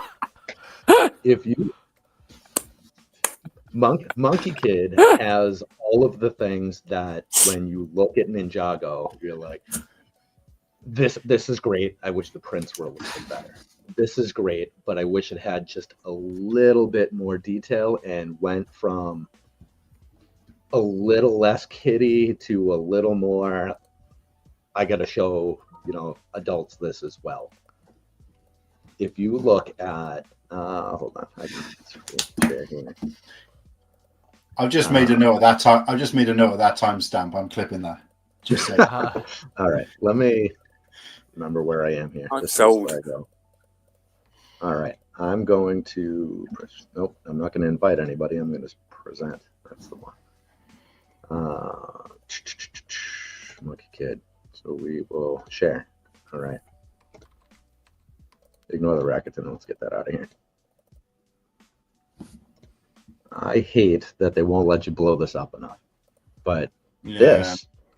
So if you look at a lot of the bigger Ninjago sets, they're great.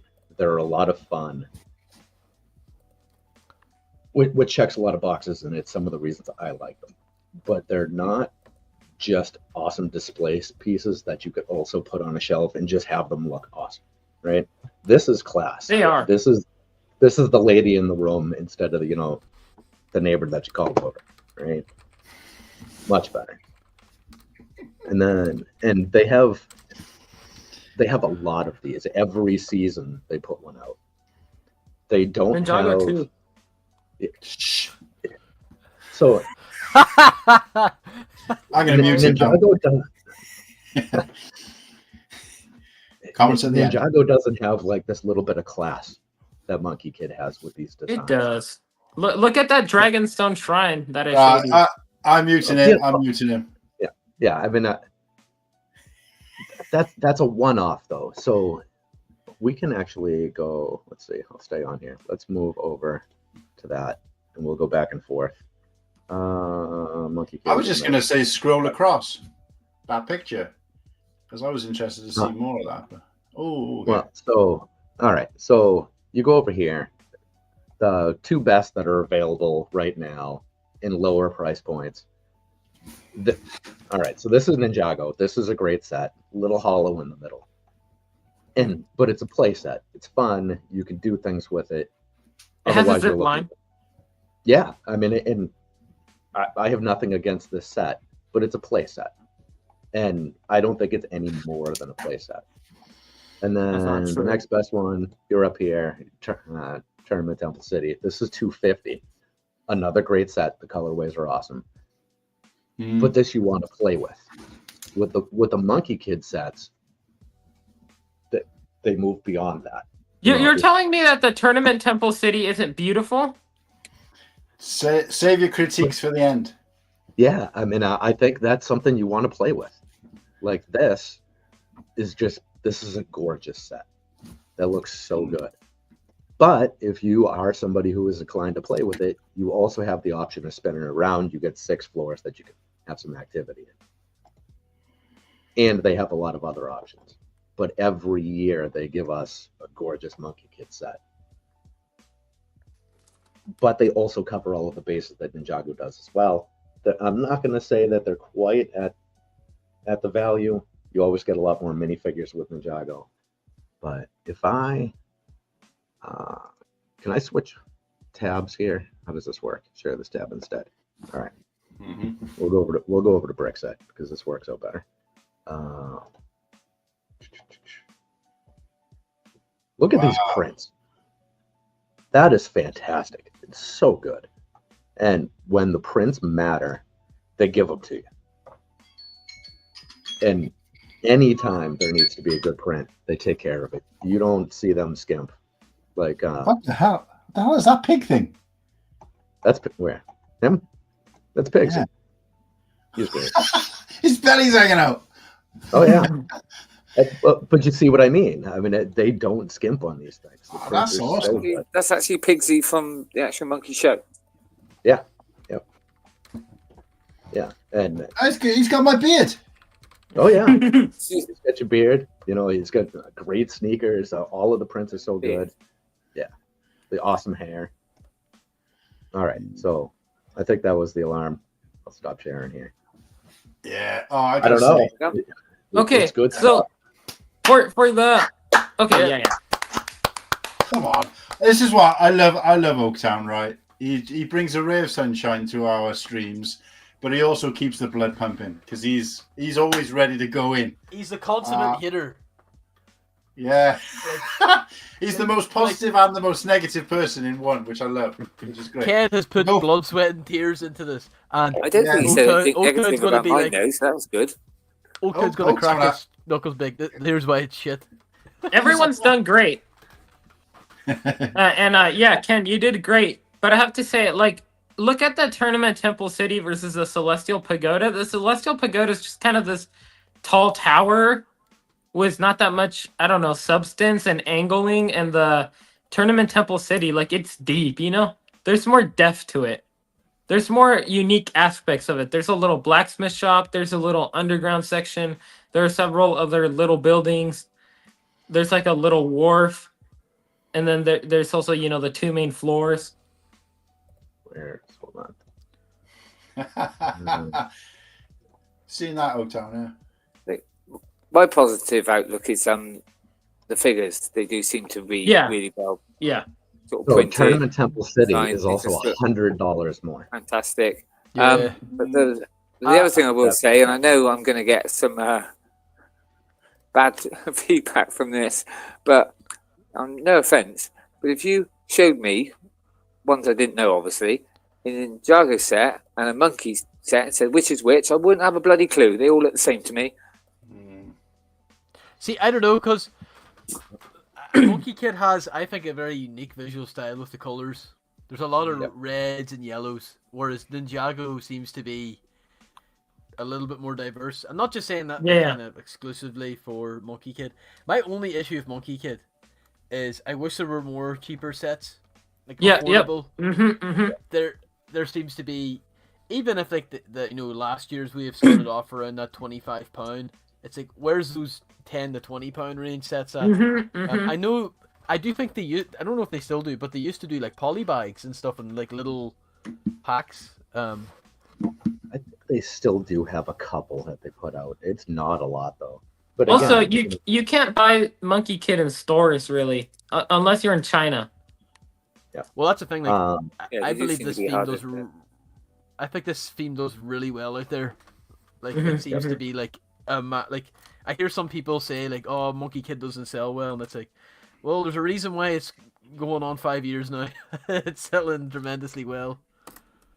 so Does part of this- the I will say, Ken, as for you selling it, you sold it to It's me really, really. after the Victoria's Secrets bit. Yeah, that sold it. Yeah. you're gonna That's have to not press even it, true. It's the closest we're ever going to get. I'm sure you don't know what that is, Dan. I do. Oh, okay, you shouldn't. You're too young. Part of I'm the issue 18. with Monkey Kid is nobody knows what it is. Like if I said, "Hey, can we watch Monkey Kid?" Does anybody know where to find it? Amazon just- Prime. Well, so I watch it on YouTube. I just found out today it's available on Peacock. I just found out 4 days Oh. ago what Peacock even is. I didn't even know that was a thing. I don't think a lot of people know what Peacock is. Mm-hmm. So No. if you don't know what the service is, how the hell do you know how to watch it? Yeah. Yeah. And Ninjago's on YouTube and on Netflix. Yep. And Netflix is a lot more well known than What is the Peacock. main character of Monkey Kid called? Monkey Kid.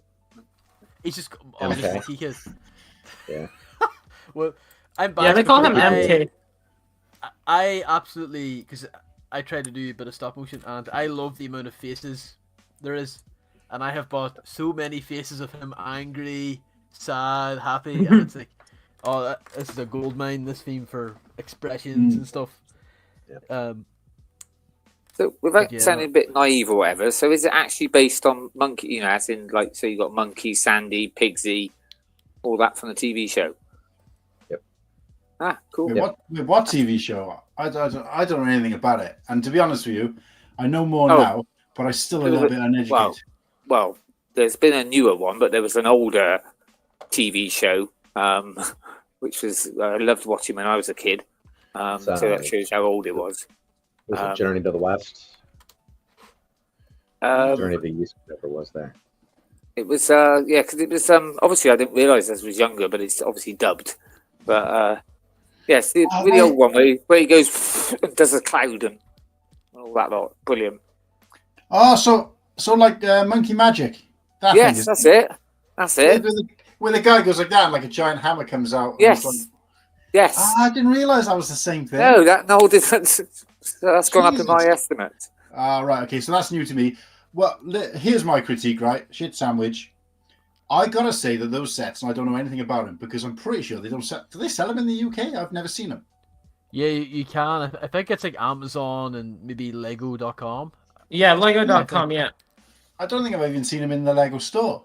But anyway, my opening gambit in terms of positivity is that reminded me of, unlike the Ninjago, where they were different and where they were better for me, is that they looked like toys. They just looked, everything you were showing me looked like toys, and specifically toys that I remember from the 80s when I was growing up. So they look like He-Man vehicles and like Centurions and Mask and those kind of Masters of the Universe type thing. They looked like they were so well built. They didn't look like, I don't know if that's a good thing or a bad thing. It didn't look like Lego sets as much as they looked like toys that were obviously made of Lego, which I thought was fantastic. So good thing. I think it's too much like Ninjago. Somebody else has said. I still don't get the connection with that TV show. You know, if that's where they got their original idea from, that kind of, I don't know, it just confuses me because I don't really know enough about it. So I don't know whether that's a negative because it's just my naivety, I think. But the best thing, though, for me in terms of a final positive point is the colorway. I know other guys have said it as well, but the use of different colors. And I'm always trying to do this with mocks of my own. We're trying to find two colors that will look good. And you kind of order the parts and they come and you kind of build the set and you're like, it don't really work. Somebody obviously gets paid a lot of money for this because it just works really well. The colorway on it just pops so well with those kind of, off colors and then the odd highlight. Yeah. So for me, it's pretty good. Great pitch. I just wish they would do more affordable sets. And I did check Kohan. I agree. It seems to just be Lego Store online, and actually, I don't even think Amazon sells them unless it's like a third party. Yeah, I think Amazon got. I think they got one from the last wave that was an exclusive over there, if I remember right. Season 4, I think that was. But yeah, that's about it. You don't get a whole lot to choose from. But I'm not making that up when I say like this theme does like really well though for Lego. Like, I think so. I mean, they just finished season 5. They must be doing okay, and they're still plugging along. And I mean, China's the second biggest country in the world. It used to be the biggest not so long ago. About 1/6 of the world lives there, so they have a big market there. Yep. Yeah. See, I mean, with that many people in that area, I don't know how they fit any Lego. I know Lego is pretty expensive out in China too, though. Like, relative to maybe what they earn and stuff like that, but no, I'm so well. I've done my points, Mm-hmm. but let's just break up the that with a little side piece, a little bit of comic relief. Ready? Come to the dark side. Star Wars is the best theme. I literally did that. I literally made that just as an example of what to look for. But then I thought, actually, I might leave that in. But I was eating my breakfast at the time. Anyway, That's what I mean. I saw that and I thought, I got to beat that. So I grabbed some pot of paint. And... my daughter was next to me and munching on cereal. And I was just like, how can I explain what I want? Because I always put it in words and then it becomes a paragraph. And they're like, what the hell is he talking about? So I'll just do a quick video. But anyway, this is the real comic relief.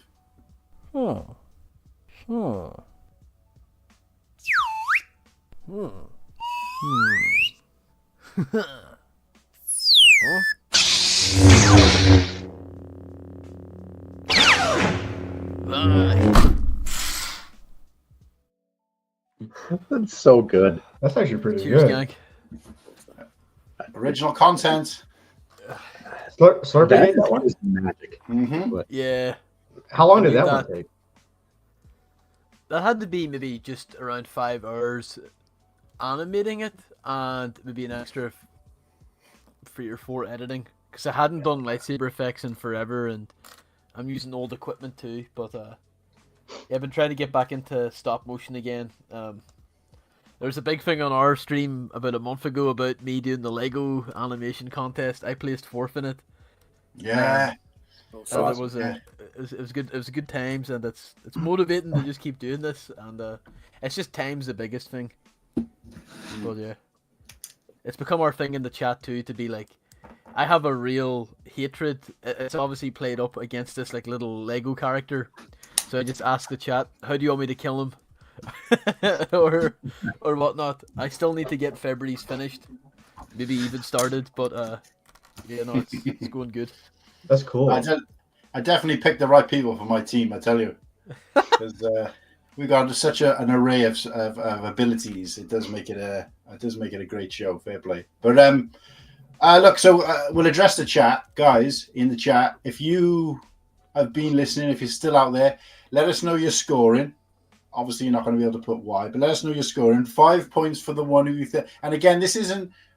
You're not giving your points for which one you want to go and buy. You're not giving your points because it's this one is that much better than Star Wars. Any of those things. Just think about the pitch and just think about how those guys have sold that theme to you more than you already knew. And yeah, give 5 points to your top. So far we've got City, Speed Champions, Avatar, Ninjago, Monkey Kid, and Mario. 5 points to your top. 1 point to your bottom. With the chat, you're going to do 6. You're going to do 5 to 1, and you're going to give a 0 to whoever the loser is. We're not going to do that here because obviously we're only voting 5 themes because we're not voting all of them. we're not voting for our own. But I'm going to start it off and say that I'm going to give my 5 points to Slurpee because to City, should I say, because it's in terms of what I think Lego should be and what I believe Lego to be, where I came from in Lego, I connect to it the most. But also in terms of what I think Lego should future-proof in their business, in terms of what's going to last forever, it's always going to be real-world stuff. And in terms of like the price range, the quality, the amount of figures, what they can do for the money, it's kind of limitless. So 5 points. I'm going to go 4 for Monkey Kid because I'm really interested in it now. I've been piqued more than I have any of the other themes. And I knew the least about it, so I've been piqued. And I actually think those sets would look good on display because of the colorway. I'm going to go 3 for Speed Champions because... Sorry. Oh, just for the enthusiasm. But no, I'm going to give 3 for Speed Champions because I started off thinking I don't really like cars, but then I think to myself, there's lots of vehicles, car vehicles within real world, which I do like. I love the DeLorean. I love the Ghostbusters car. For someone who doesn't like cars, it took me for you to talk about it, for me to kind of open that up. I'm a huge James Bond fan. Timothy Dalton. Hot take: Timothy Dalton was the best. Oh no, he's the worst. Martin, He was the best. Yes. He was the best James Bond. He was also the only Welsh one, so they should have just stopped with him. No, but anyway, I would say best. And also, bad. The Living Daylights was a fantastic song. we're taking that hot takes box, guys. But yeah, Speed Champions. Yeah, opened my eyes to that a little bit as well. And of course, I wouldn't buy those sets, but I do think they look fantastic on display. Certainly for car people. I'm going to give 2 to Oaktown. I gotta say, I think I like it. I like Ninjago now less than I did before it started. But that's nothing to do with this pitch. Did a fantastic pitch. It's just that I didn't realize how some of the sets don't look as good in person as they do on the boxes. And I've never known that for Lego. It's usually the other way around. And I'm giving. That's not true. I'm sorry, but I gotta give the 1 to Avatar because it just don't have the depth of sets and the film. I think just talking about the film swayed it for me. You did a fantastic pitch. The sets do look awesome. Yeah, I thought it was about the pitch. Thank you. Yeah, but thinking about the film, I don't know whether, I don't know. That's right. I knew I was going to be bottom. There's just not enough meat on the bone, is there? Unfortunately. So there's my scoring. I should have picked Marvel. Yeah, nobody picked Marvel actually. That's weird. But yeah, that's my scoring, guys. You go for whatever you think. You want to talk about basic bitch sets? Go to Marvel, bro. All of those sets, like you're calling Ninjago super duper basic. Like, look at Marvel, man. They would have got 0 points. Look, if they were Oaktown, I was last, and I'm not being bitter. Come on, calm down. It's just yapping right now. He's on fire. Isn't he? What was it? Nimble said you would argue with yourself in front of a mirror. Right, should I go next? Yeah, should I go, or are we going round in circle again? Yeah, we're doing the order because we've had the most time to think about it. So, go on, Saunders. My top, I'm gonna go Avatar. I thought that was Yay! I hate Avatar, like the theme. Yeah, I would never buy it, but his pitch. I mean, he included his enthusiasm. He had the sets on hand, and he kind of showed that it had a wide variety of. I mean, even throwing in like if you like botanicals. I mean, look at the tree, the helicopter, etc., etc. So, you get my 5. 4 Slurpee. I got into Lego, I want to say, because of one of the themes was City, and his presentation kind of reminded me why I got into Lego too, and it kind of made me feel like a little kid appreciating, such an iconic theme as City is. 3, I'll go Monkey Kid because I really like Monkey Kid. I've been hanging out with Ken a lot, and he's been selling it to me throughout the weeks. 2, I'll go with Mario. And 1, I'll go Ninjago just because you two have been beefing, and I'll let. I don't think anyone else is gonna rank Mario higher, so I'll be the one to rank it a little bit higher at 2.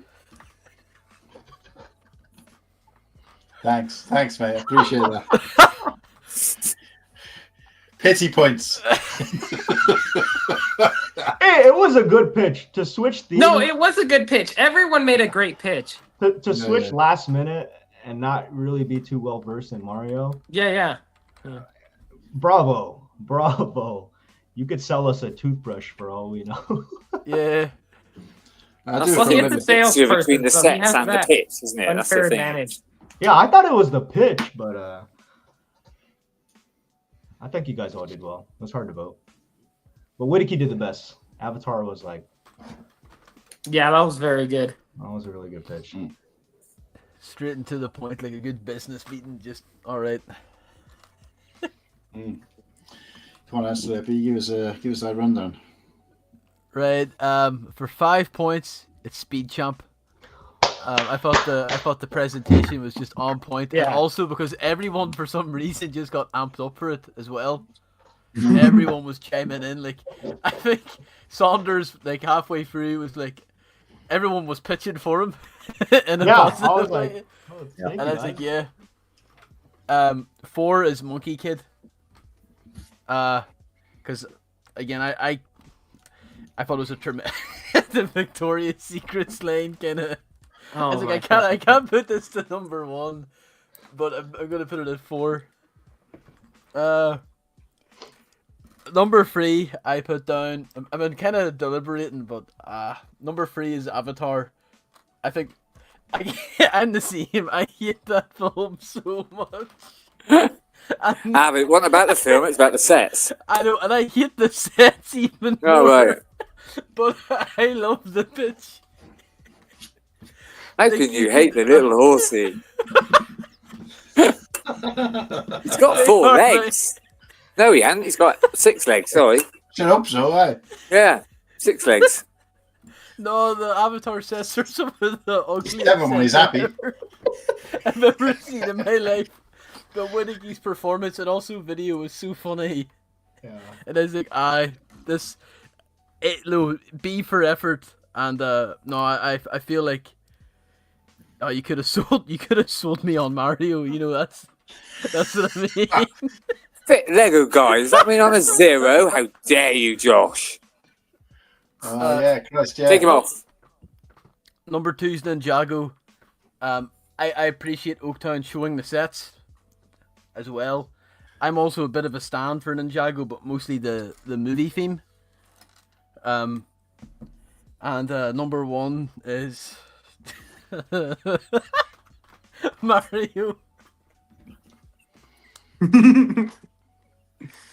We're looking for new hosts for Cool. Yeah, I think we might as well roll in a Scotsman now. You're going to need to get Saunders on. Yeah. Whittaky sold me on Dances with Smurfs.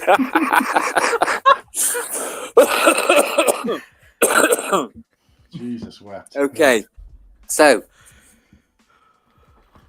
right, I had this sorted before even the rest said it. But number 1 is Speed Champs. Wait, number for 1 5 number points. 5? Oh, yeah. For 5 points, because he did a great pitch, and also through personal things as well. It's a good thing, yeah, and they can do so much with it. Hopefully in the future. But 4 points goes to Slurpee. Nice presentation again. Like I say, it's a massive. I mean, there's so many different themes in that anyway. I mean, you could just pay it to be just wanting to do construction, or you just want to do police. Just great. For 3 points goes to Ninjago. He did a nice presentation showing all the sets. I'm not really into it, but it looked nice, and made the effort of getting the things out of his cupboards. Well done. For 2 points, because I don't really know much about it, but the great presentation. But that's Monkey Kid. And 1 point. Thing is, the presentation was very good. Maybe a bit long-winded. But yeah, it didn't sell it to me. Sorry, even though you tried the best, and plus, you know, you gave me last place too. Yeah. But that's not the reason. You knew you were going to fight in a battle with Mario. Come on. I'm currently sending PayPal payments across to Ken and Oaktown right now.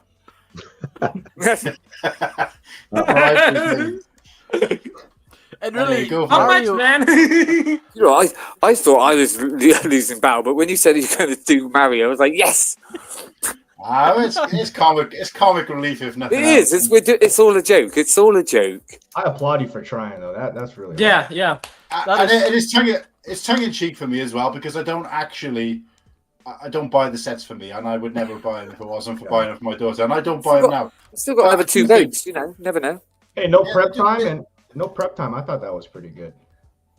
Well, none of us really got prep time. I mean, this is cool. This is Cool Hang Luke or Cool Hang Luke show. So, no, yeah. okay. Batting for Mario was like trying to like snowboard uphill. It's like... Anyway, that's my vote. So move on to Downs. Okay. Let me just start off by saying that everyone did absolutely wonderful in their pitches. So let's give a round of applause to everyone.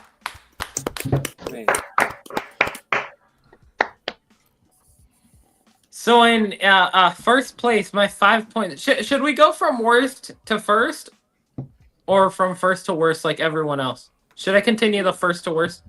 Yeah, do whatever, mate. I'm making a note anyway. So okay, I'll do first to worst. Yeah. So the best one was Saunders.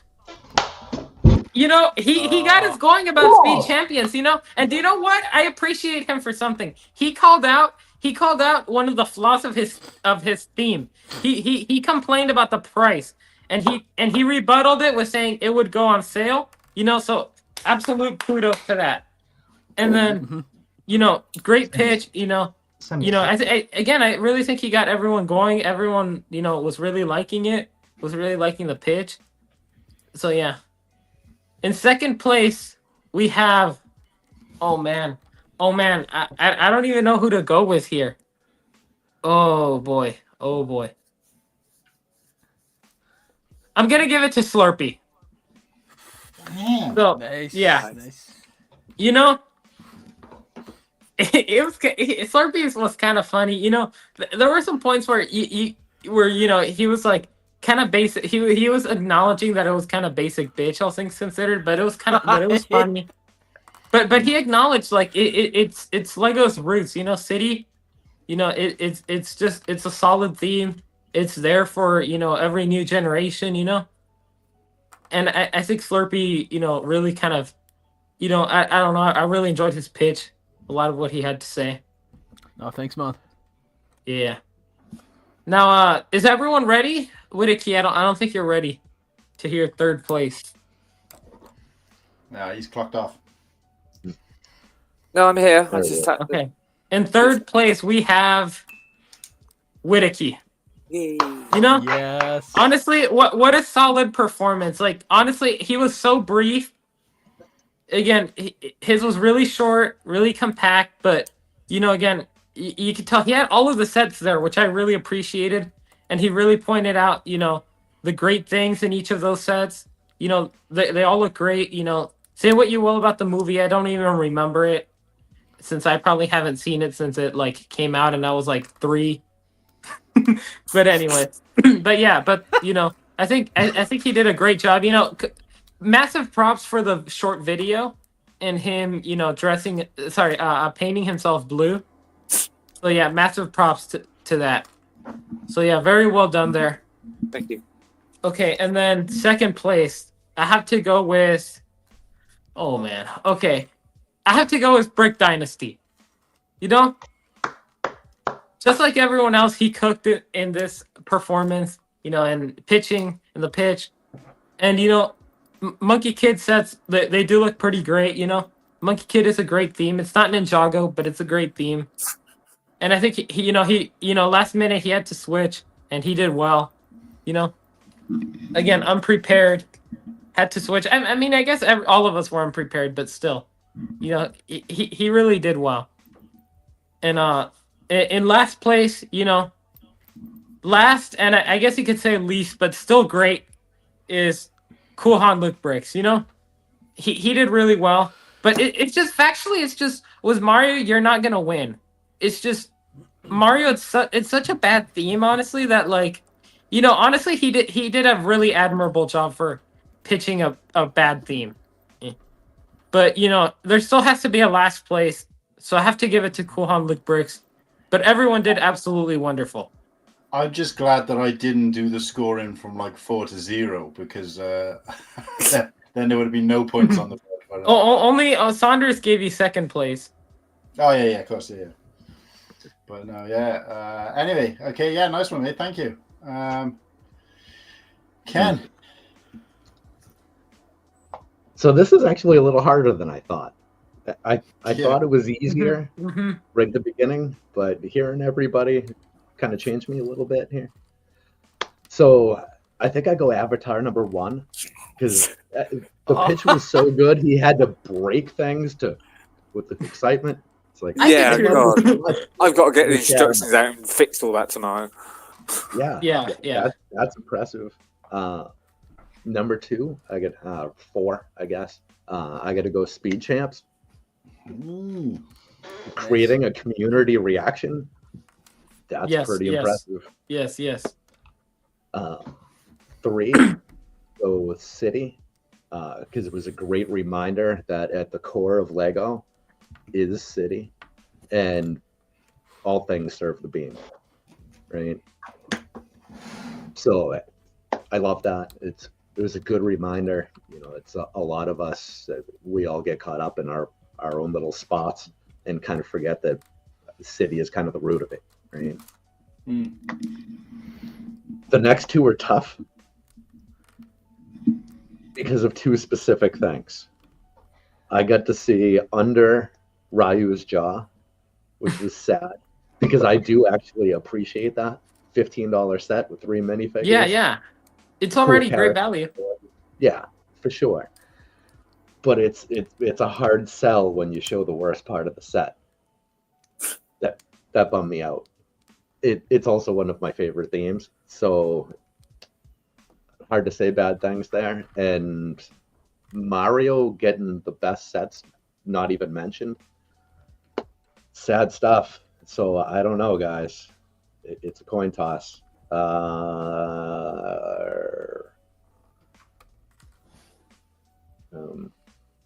Okay, we'll go alphabetically. 2 Mario, 1 Ninjago.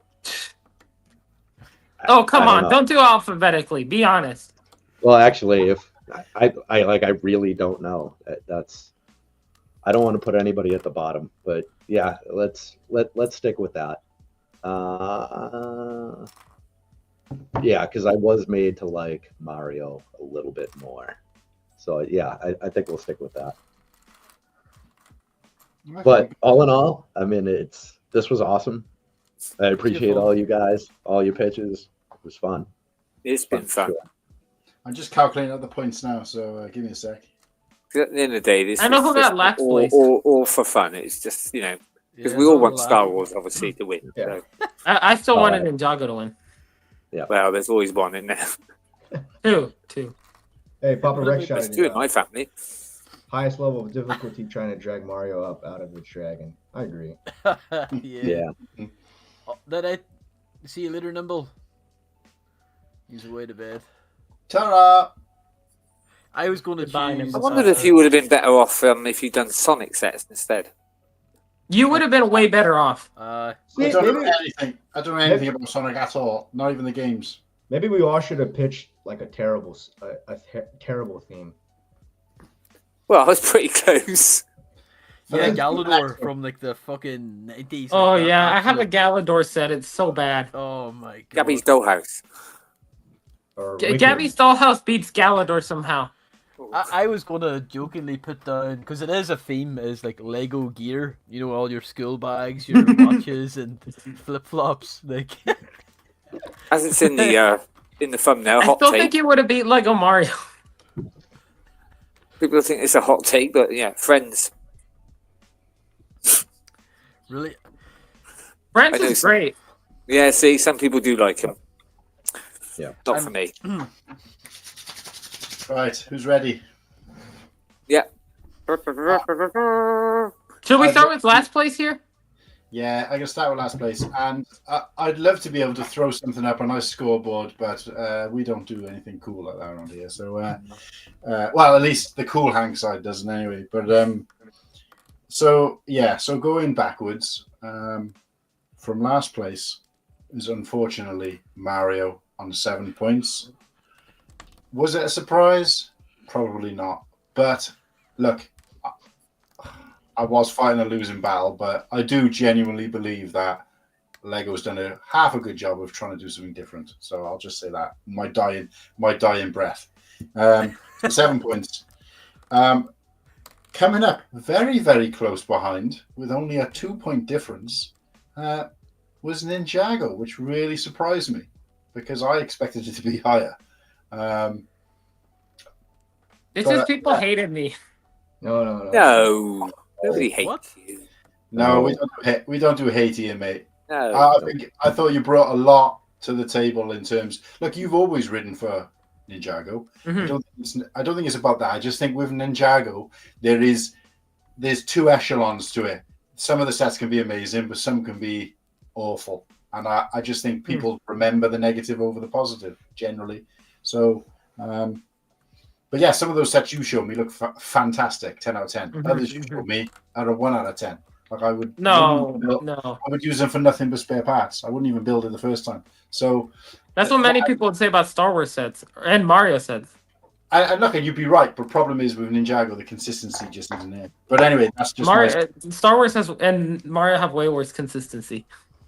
Third, sorry, the next one up. What are we? 1, 2, 3, 4. Sorry, in fourth place is going to be Monkey Kid, but there was a bit of a difference in points, so we've jumped right up to 15 points for Monkey Kid, and I think that's quite reputable for probably the biggest outsider in terms of sets. Even the poor set, i.e. Mario, everybody knows about it, but Ninjago, you had a lot of people here who didn't know really much about it at all. So I think those are quite good points considering it was a real outsider. But very close behind that, only 2 points in it at 17 points in third place is Avatar. Yeah. And I gotta say, this was a shocker. This was a shocker because, like I said, what I tried to portray and probably maybe didn't as much is that it was about the pitch in terms of it trying to sell us on whether we feel the set deserves more credit than is due. But in Whittaker's case, the pitch itself, like I said, he could have been pitching me a bag full of sand, and I think I would have been tempted to spend some money. Celebrate. But no, he put the effort in, but also he did kind of open my eyes. Unfortunately, in my case, he opened my eyes to how forgettable Avatar is. But 17 points, and maybe how flimsy the sets are. And then with 20 points in second place, City.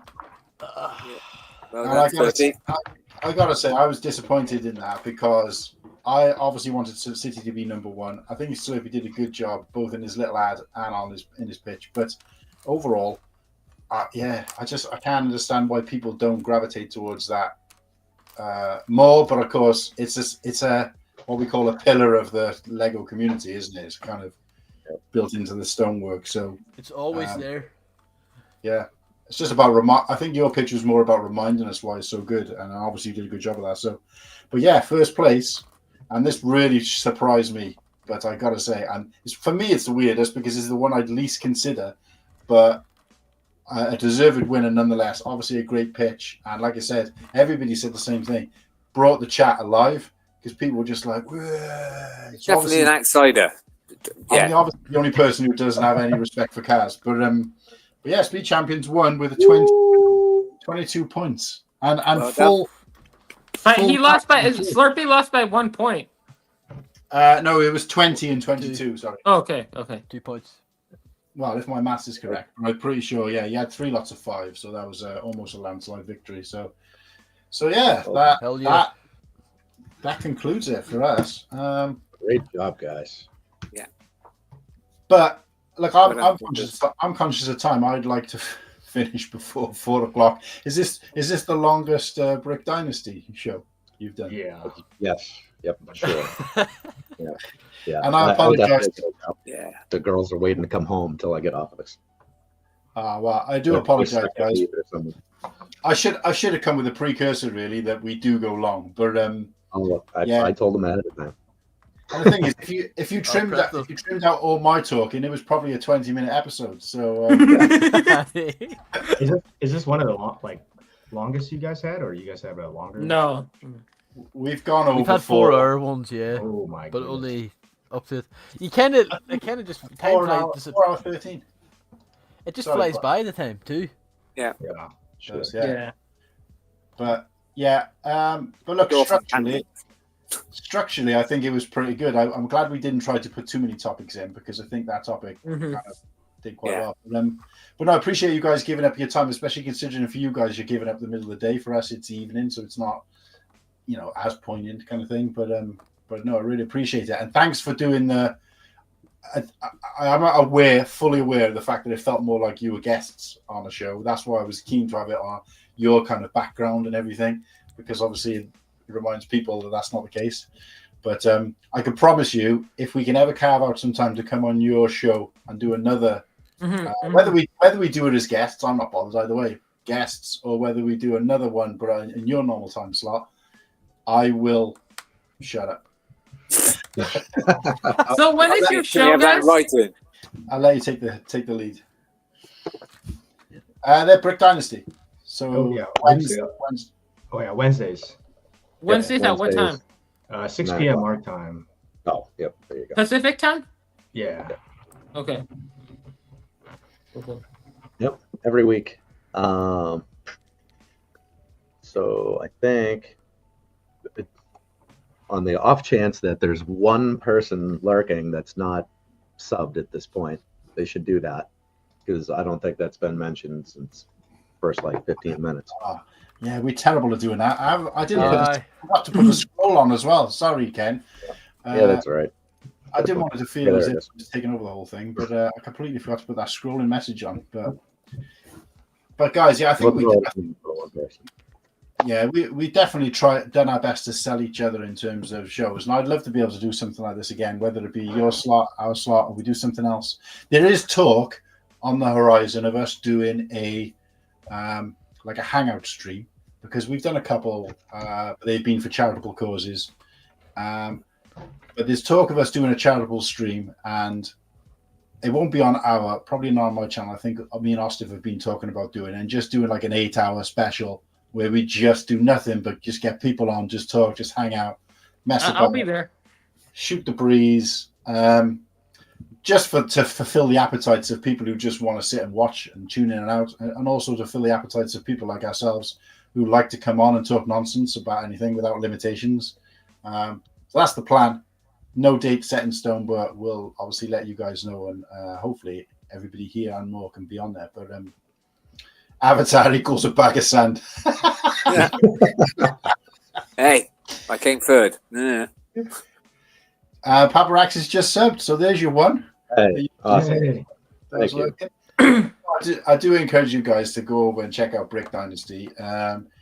Yeah, I mean, I wanted to kind of play on the kind of king and the crown theme. That was the other thing I was going to ask, and I'll just quickly ask this now. Where does the name come from? Because it's obvious where's ours comes from, but... So I had a pretty good pitch for this once upon a time, but I've since forgot because it's been long. But basically, the whole idea is everybody is kind of like the king of their own kingdom, right? Mm. And the whole idea of a dynasty is it's a family. You have like the Ming dynasty, it's all that family. Mm-hmm. Well, the brick is the core of the Lego family. It's not one person.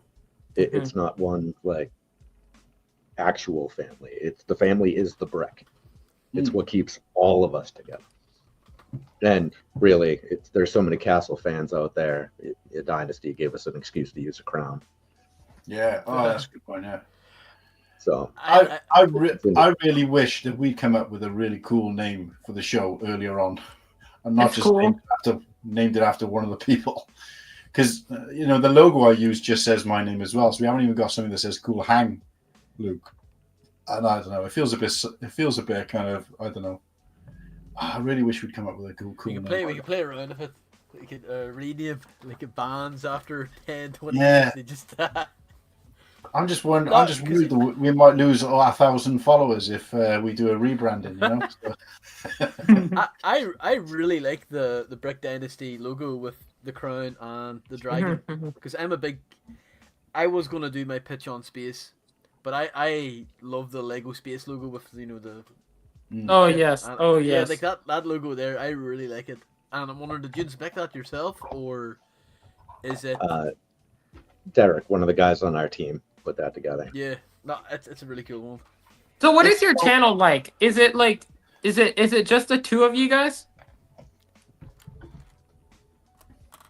At its core, yeah, it's just the two of us. They got people working in the background as well, a little bit. They aren't all fame hungry like us lot. So, you got merch as well, guys, right? We do. Yep. It's I don't. Let me see. Might be worth throwing. I don't think I even. Nope, I didn't even add any of our stuff to the description of the show this week. Crap. Yeah, I should have. No, that's right. No, I can always add that in still. We do. Man, without that there, I don't even know our link to our own stuff. Hold on. I mean, I got to show respect for that dragon flying around the crown, especially being a Welshman. If nobody knows what our flag looks like, then you're silly. But I haven't actually got it on me for a change. But it's a sick flag. I really like it. That's actually a cool set. I'm not gonna lie. Someone definitely could have pitched for Creator 3 in 1. Yeah, that was gonna be my. I was considering that one actually. Yeah. That's my second favorite theme. Or somebody should have done Fabuland. Yes, this is Oaktown Bricks Crimson Toaster 47. Oh yeah, I'm looking at the site now. I probably would get the shirt with the dragon. Yeah. I think I'm really on cool rock. looking. I mean, it's cool if it was a red dragon, but I get that it's connected to the original dragon from the classic dragon. Lego one, yeah. Mm-hmm. But it's also in Legoland Windsor as well, and it's quite big here. I don't know if they got it in the ones in Legolands in the US, but no, I think I might try and get one for Brickworld. I might have to rock one. So, I mean, we could talk about that when time gets closer. I mean, for the sake of saving on fees and shipping and all of that stuff, I mean, we could probably just do some orders and I could throw them in the bag and bring them out too. Yeah. What day you guys getting there? I'm getting in on Tuesday. I'm getting in on Wednesday. Yeah, we're flying in Tuesday. Well, all of us are flying in Tuesday afternoon. So, but yeah, it's we're hoping to do. You may have heard us talk about this. We're hoping to do a show from there at our regular time slot on the Sunday. Well, I guess it'd be Sunday afternoon there. Depends on what else is going on, because we're not really that worried about drawing a crowd there as much as we are feeding the people at home. But of course, if other people are doing stuff, it might not be worth it. But I'm hoping to try and do something, but I'm not sure how that's going to work. I've got portable mics. I don't really want to take my Chromebook if I can help it, but we'll see. But yeah, definitely we'll have to hook up out there, guys. Go and grab something to eat maybe, and give a couple of drinks. We'll do. We'll have a reunited. The Dynasty and the Cool-laborative Dynasty can reunite for that, definitely. But, so you said, Saunders, are you flying out from California or? Yeah, but I'm coming just for the weekend. I don't think I'll be there the whole week, so I should be there like Friday. Oh, that's cool. I mean, that's when everything starts popping up, right? Ken, where are you at then? Are you in California too? No, I'm in Boston area. Oh, okay. So you're in the East Coast? Yep. Okay. Oh, Is Ken, I there just anyone left in the chat, by the way? yeah, there's a few people. Ken, I just want to make a reference to something, right? I had a cricket bat for a long time, and hopefully you might get the reference, the Boston reference. But I had a cricket bat. I mean, obviously it should be a baseball bat, but no, it is a cricket bat with 4 letters on it, right? And these were the 4 letters.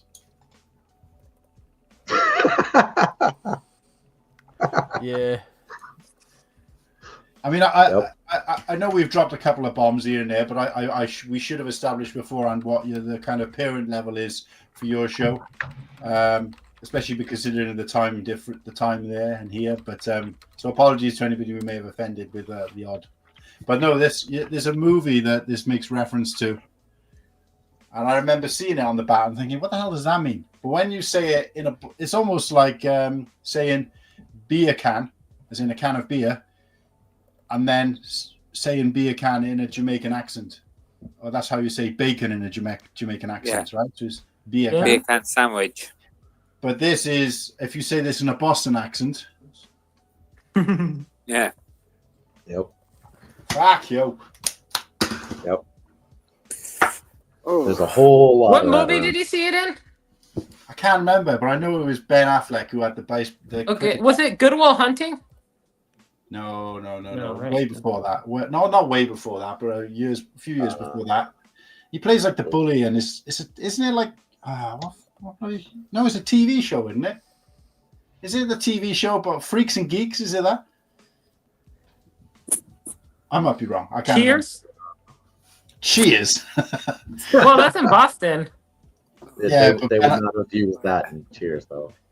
Yeah, Ben Affleck probably wasn't even born at that point. Yeah, like I have to make a move soon. I'm No, starting to feel that's really good. rough. Yeah. I think we should call her a night guy. What do you guys think? Do you want to?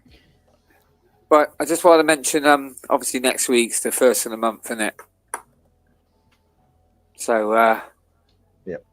Anyone want a clue for the next? Yeah, give us a Box juicy of note. boys. Okay, it's a verbal clue. This, and you lot are going to throw loads of wrong ideas straight away from this. Don't forget cryptic clues. So the clue for next month's Box of Boys, I'll give you 2 clues, right? One, Right. it's gone back to Star Wars, because obviously this month is Box of Spider-Man. So it's gone back. All right, but the main clue is episode 1. That's the main clue. Oh yeah, I have an idea. Guess no one in. box of Gungans, Box of droids. lots of droids, You want to have a box of Gungans. box of Naboo troopers. What's the second clue? That was the first clue was it's Star Wars, and the second one, the main clue. Yeah, I can't give any more than that. It'd be 2. Yeah. Yeah. Okay, that was kind of one clue, but yeah. No, that's 2 clues. Yeah, you're right. It is Well, two clues. actually, the first one's not even a clue. I actually told you it's Star Wars, so that's a bonus. Wait, so if you just said episode 1 without Hadn't it? telling Star Ooh. Wars, we wouldn't have known it was Star Wars. No. Well, We were having- Episode 1 of the episode- Calculator. it But doesn't when mean it it doesn't mean it's episode 1 from Star Wars.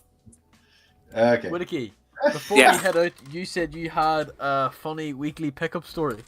I don't know Oh, if you could well, talk it's not funny, but yeah. Oh, my weekly, yeah. So yesterday I've been trying to get this set, and I know I've been saving for Brick World, but I had an extra this month. I thought, and here it is. Oh yeah, Oh, a nice set. Yeah. finally heater. got it. Right. So I've been trying to get Ice it. and cold. It's 100 and Oh yeah, you're right. Ice cold. I started to build it. There you go. Oh, nice. Ooh. So I've been wanting to get it, and it's what £160 here, and they had it on sale, didn't they, for 108? And I was going to get it, and people said, "No, hold on." Anyway, I saw it on eBay yesterday for 105, and I was like, yeah, very tempted now. So had a little chat with the seller. Turned out that he lives in the same town as me. So I said, "Oh, if I come and get it, I'll give you cash. You take 90 quid for it." He said, "Yeah." So I got it for £70 knocked off. But obviously, yeah. Then I was like, "Oh shit! I've now got to go to some strange person's house." Well, you're the axe murderer, mate. So I rang my daughter. I gave her the address. I said, "Just in case you don't hear me." She went, "Well, don't go." I said, "Well, no." I said, "It's 70 quid off." Just in case I'm not on the show tonight, guys. You know what? And I went round, I knocked on the door, and it wasn't even the bloke. It was like, I don't know, like quite an oldish lady. She went, "Oh, you're here for the Lego? Here you go." It's like, "Dad, thanks." You're expecting to be a 12-year-old boy, like. Not that time of night. And I got it home. It was completely sealed, brand new. Waiting to do. Probably when I come off here, open up bag 6 because that's got cream invades in it. So, so I've been wanting to get it, and I managed to get it for like 70 quid knocked off. So Hell I don't think. Awesome. You risked All right, your gentlemen. life. I really got to screw before I end up on the shit list here. You guys are welcome to carry on, use the stream, stay for whenever, but I got to bail. No, I'm saying. Well, thanks for tonight. Yeah, I'm going to be off anyway now. Let's close it out then, tonight, lads. I really enjoyed that. Oh, can I do my cheesy self plug? Yeah, go for it while I line up the music. So everyone, check out Oaktown Bricks on YouTube, Instagram, Twitch, and TikTok. So username it's the same under all platforms.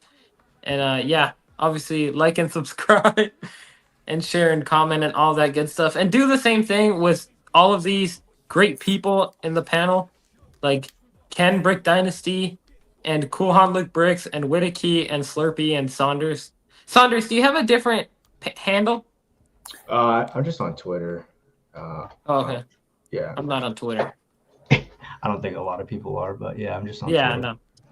Well, it was streaming there as well, guys, by the looks of it. I just realized it's ticked up in the corner. So, anyway, thanks, guys. Thanks for everything. Appreciate it. Everyone. Hell yeah. Thank you, guys. Thank you so much. Yeah. Yeah. Avatar Wars.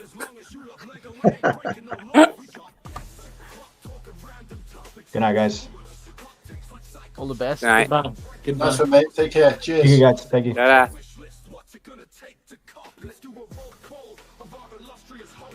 It's still live? Yeah, we're still live, right? Yeah, we're still Yeah, live. playing some music out. Making it shake. Most vengeance here to send us back to 99. Oaktown, always down, letting love light shine. Hailing from the Emerald Isle comes Slurpee Ho-Ho. Pot of gold at the rainbow, stop motion maestro. West Country with the key, thespian by night. Murphy bucks the boys try to guess it right. Cool harm with the plan, talks the head of the pain. Simmer and Biff, Welsh Dragon, see you all at the range. So wrap this up a quick, let's get the show started. Comments in the chat, even replay gets harder. Make yourself Ready? known so we can shout you all out. Papa Cool Rex, Hang Luke, thank check you it so out, much for come watching. see what it's about. Cool Hang Luke, Cool Hang Luke. Hi, everyone. About to blast off.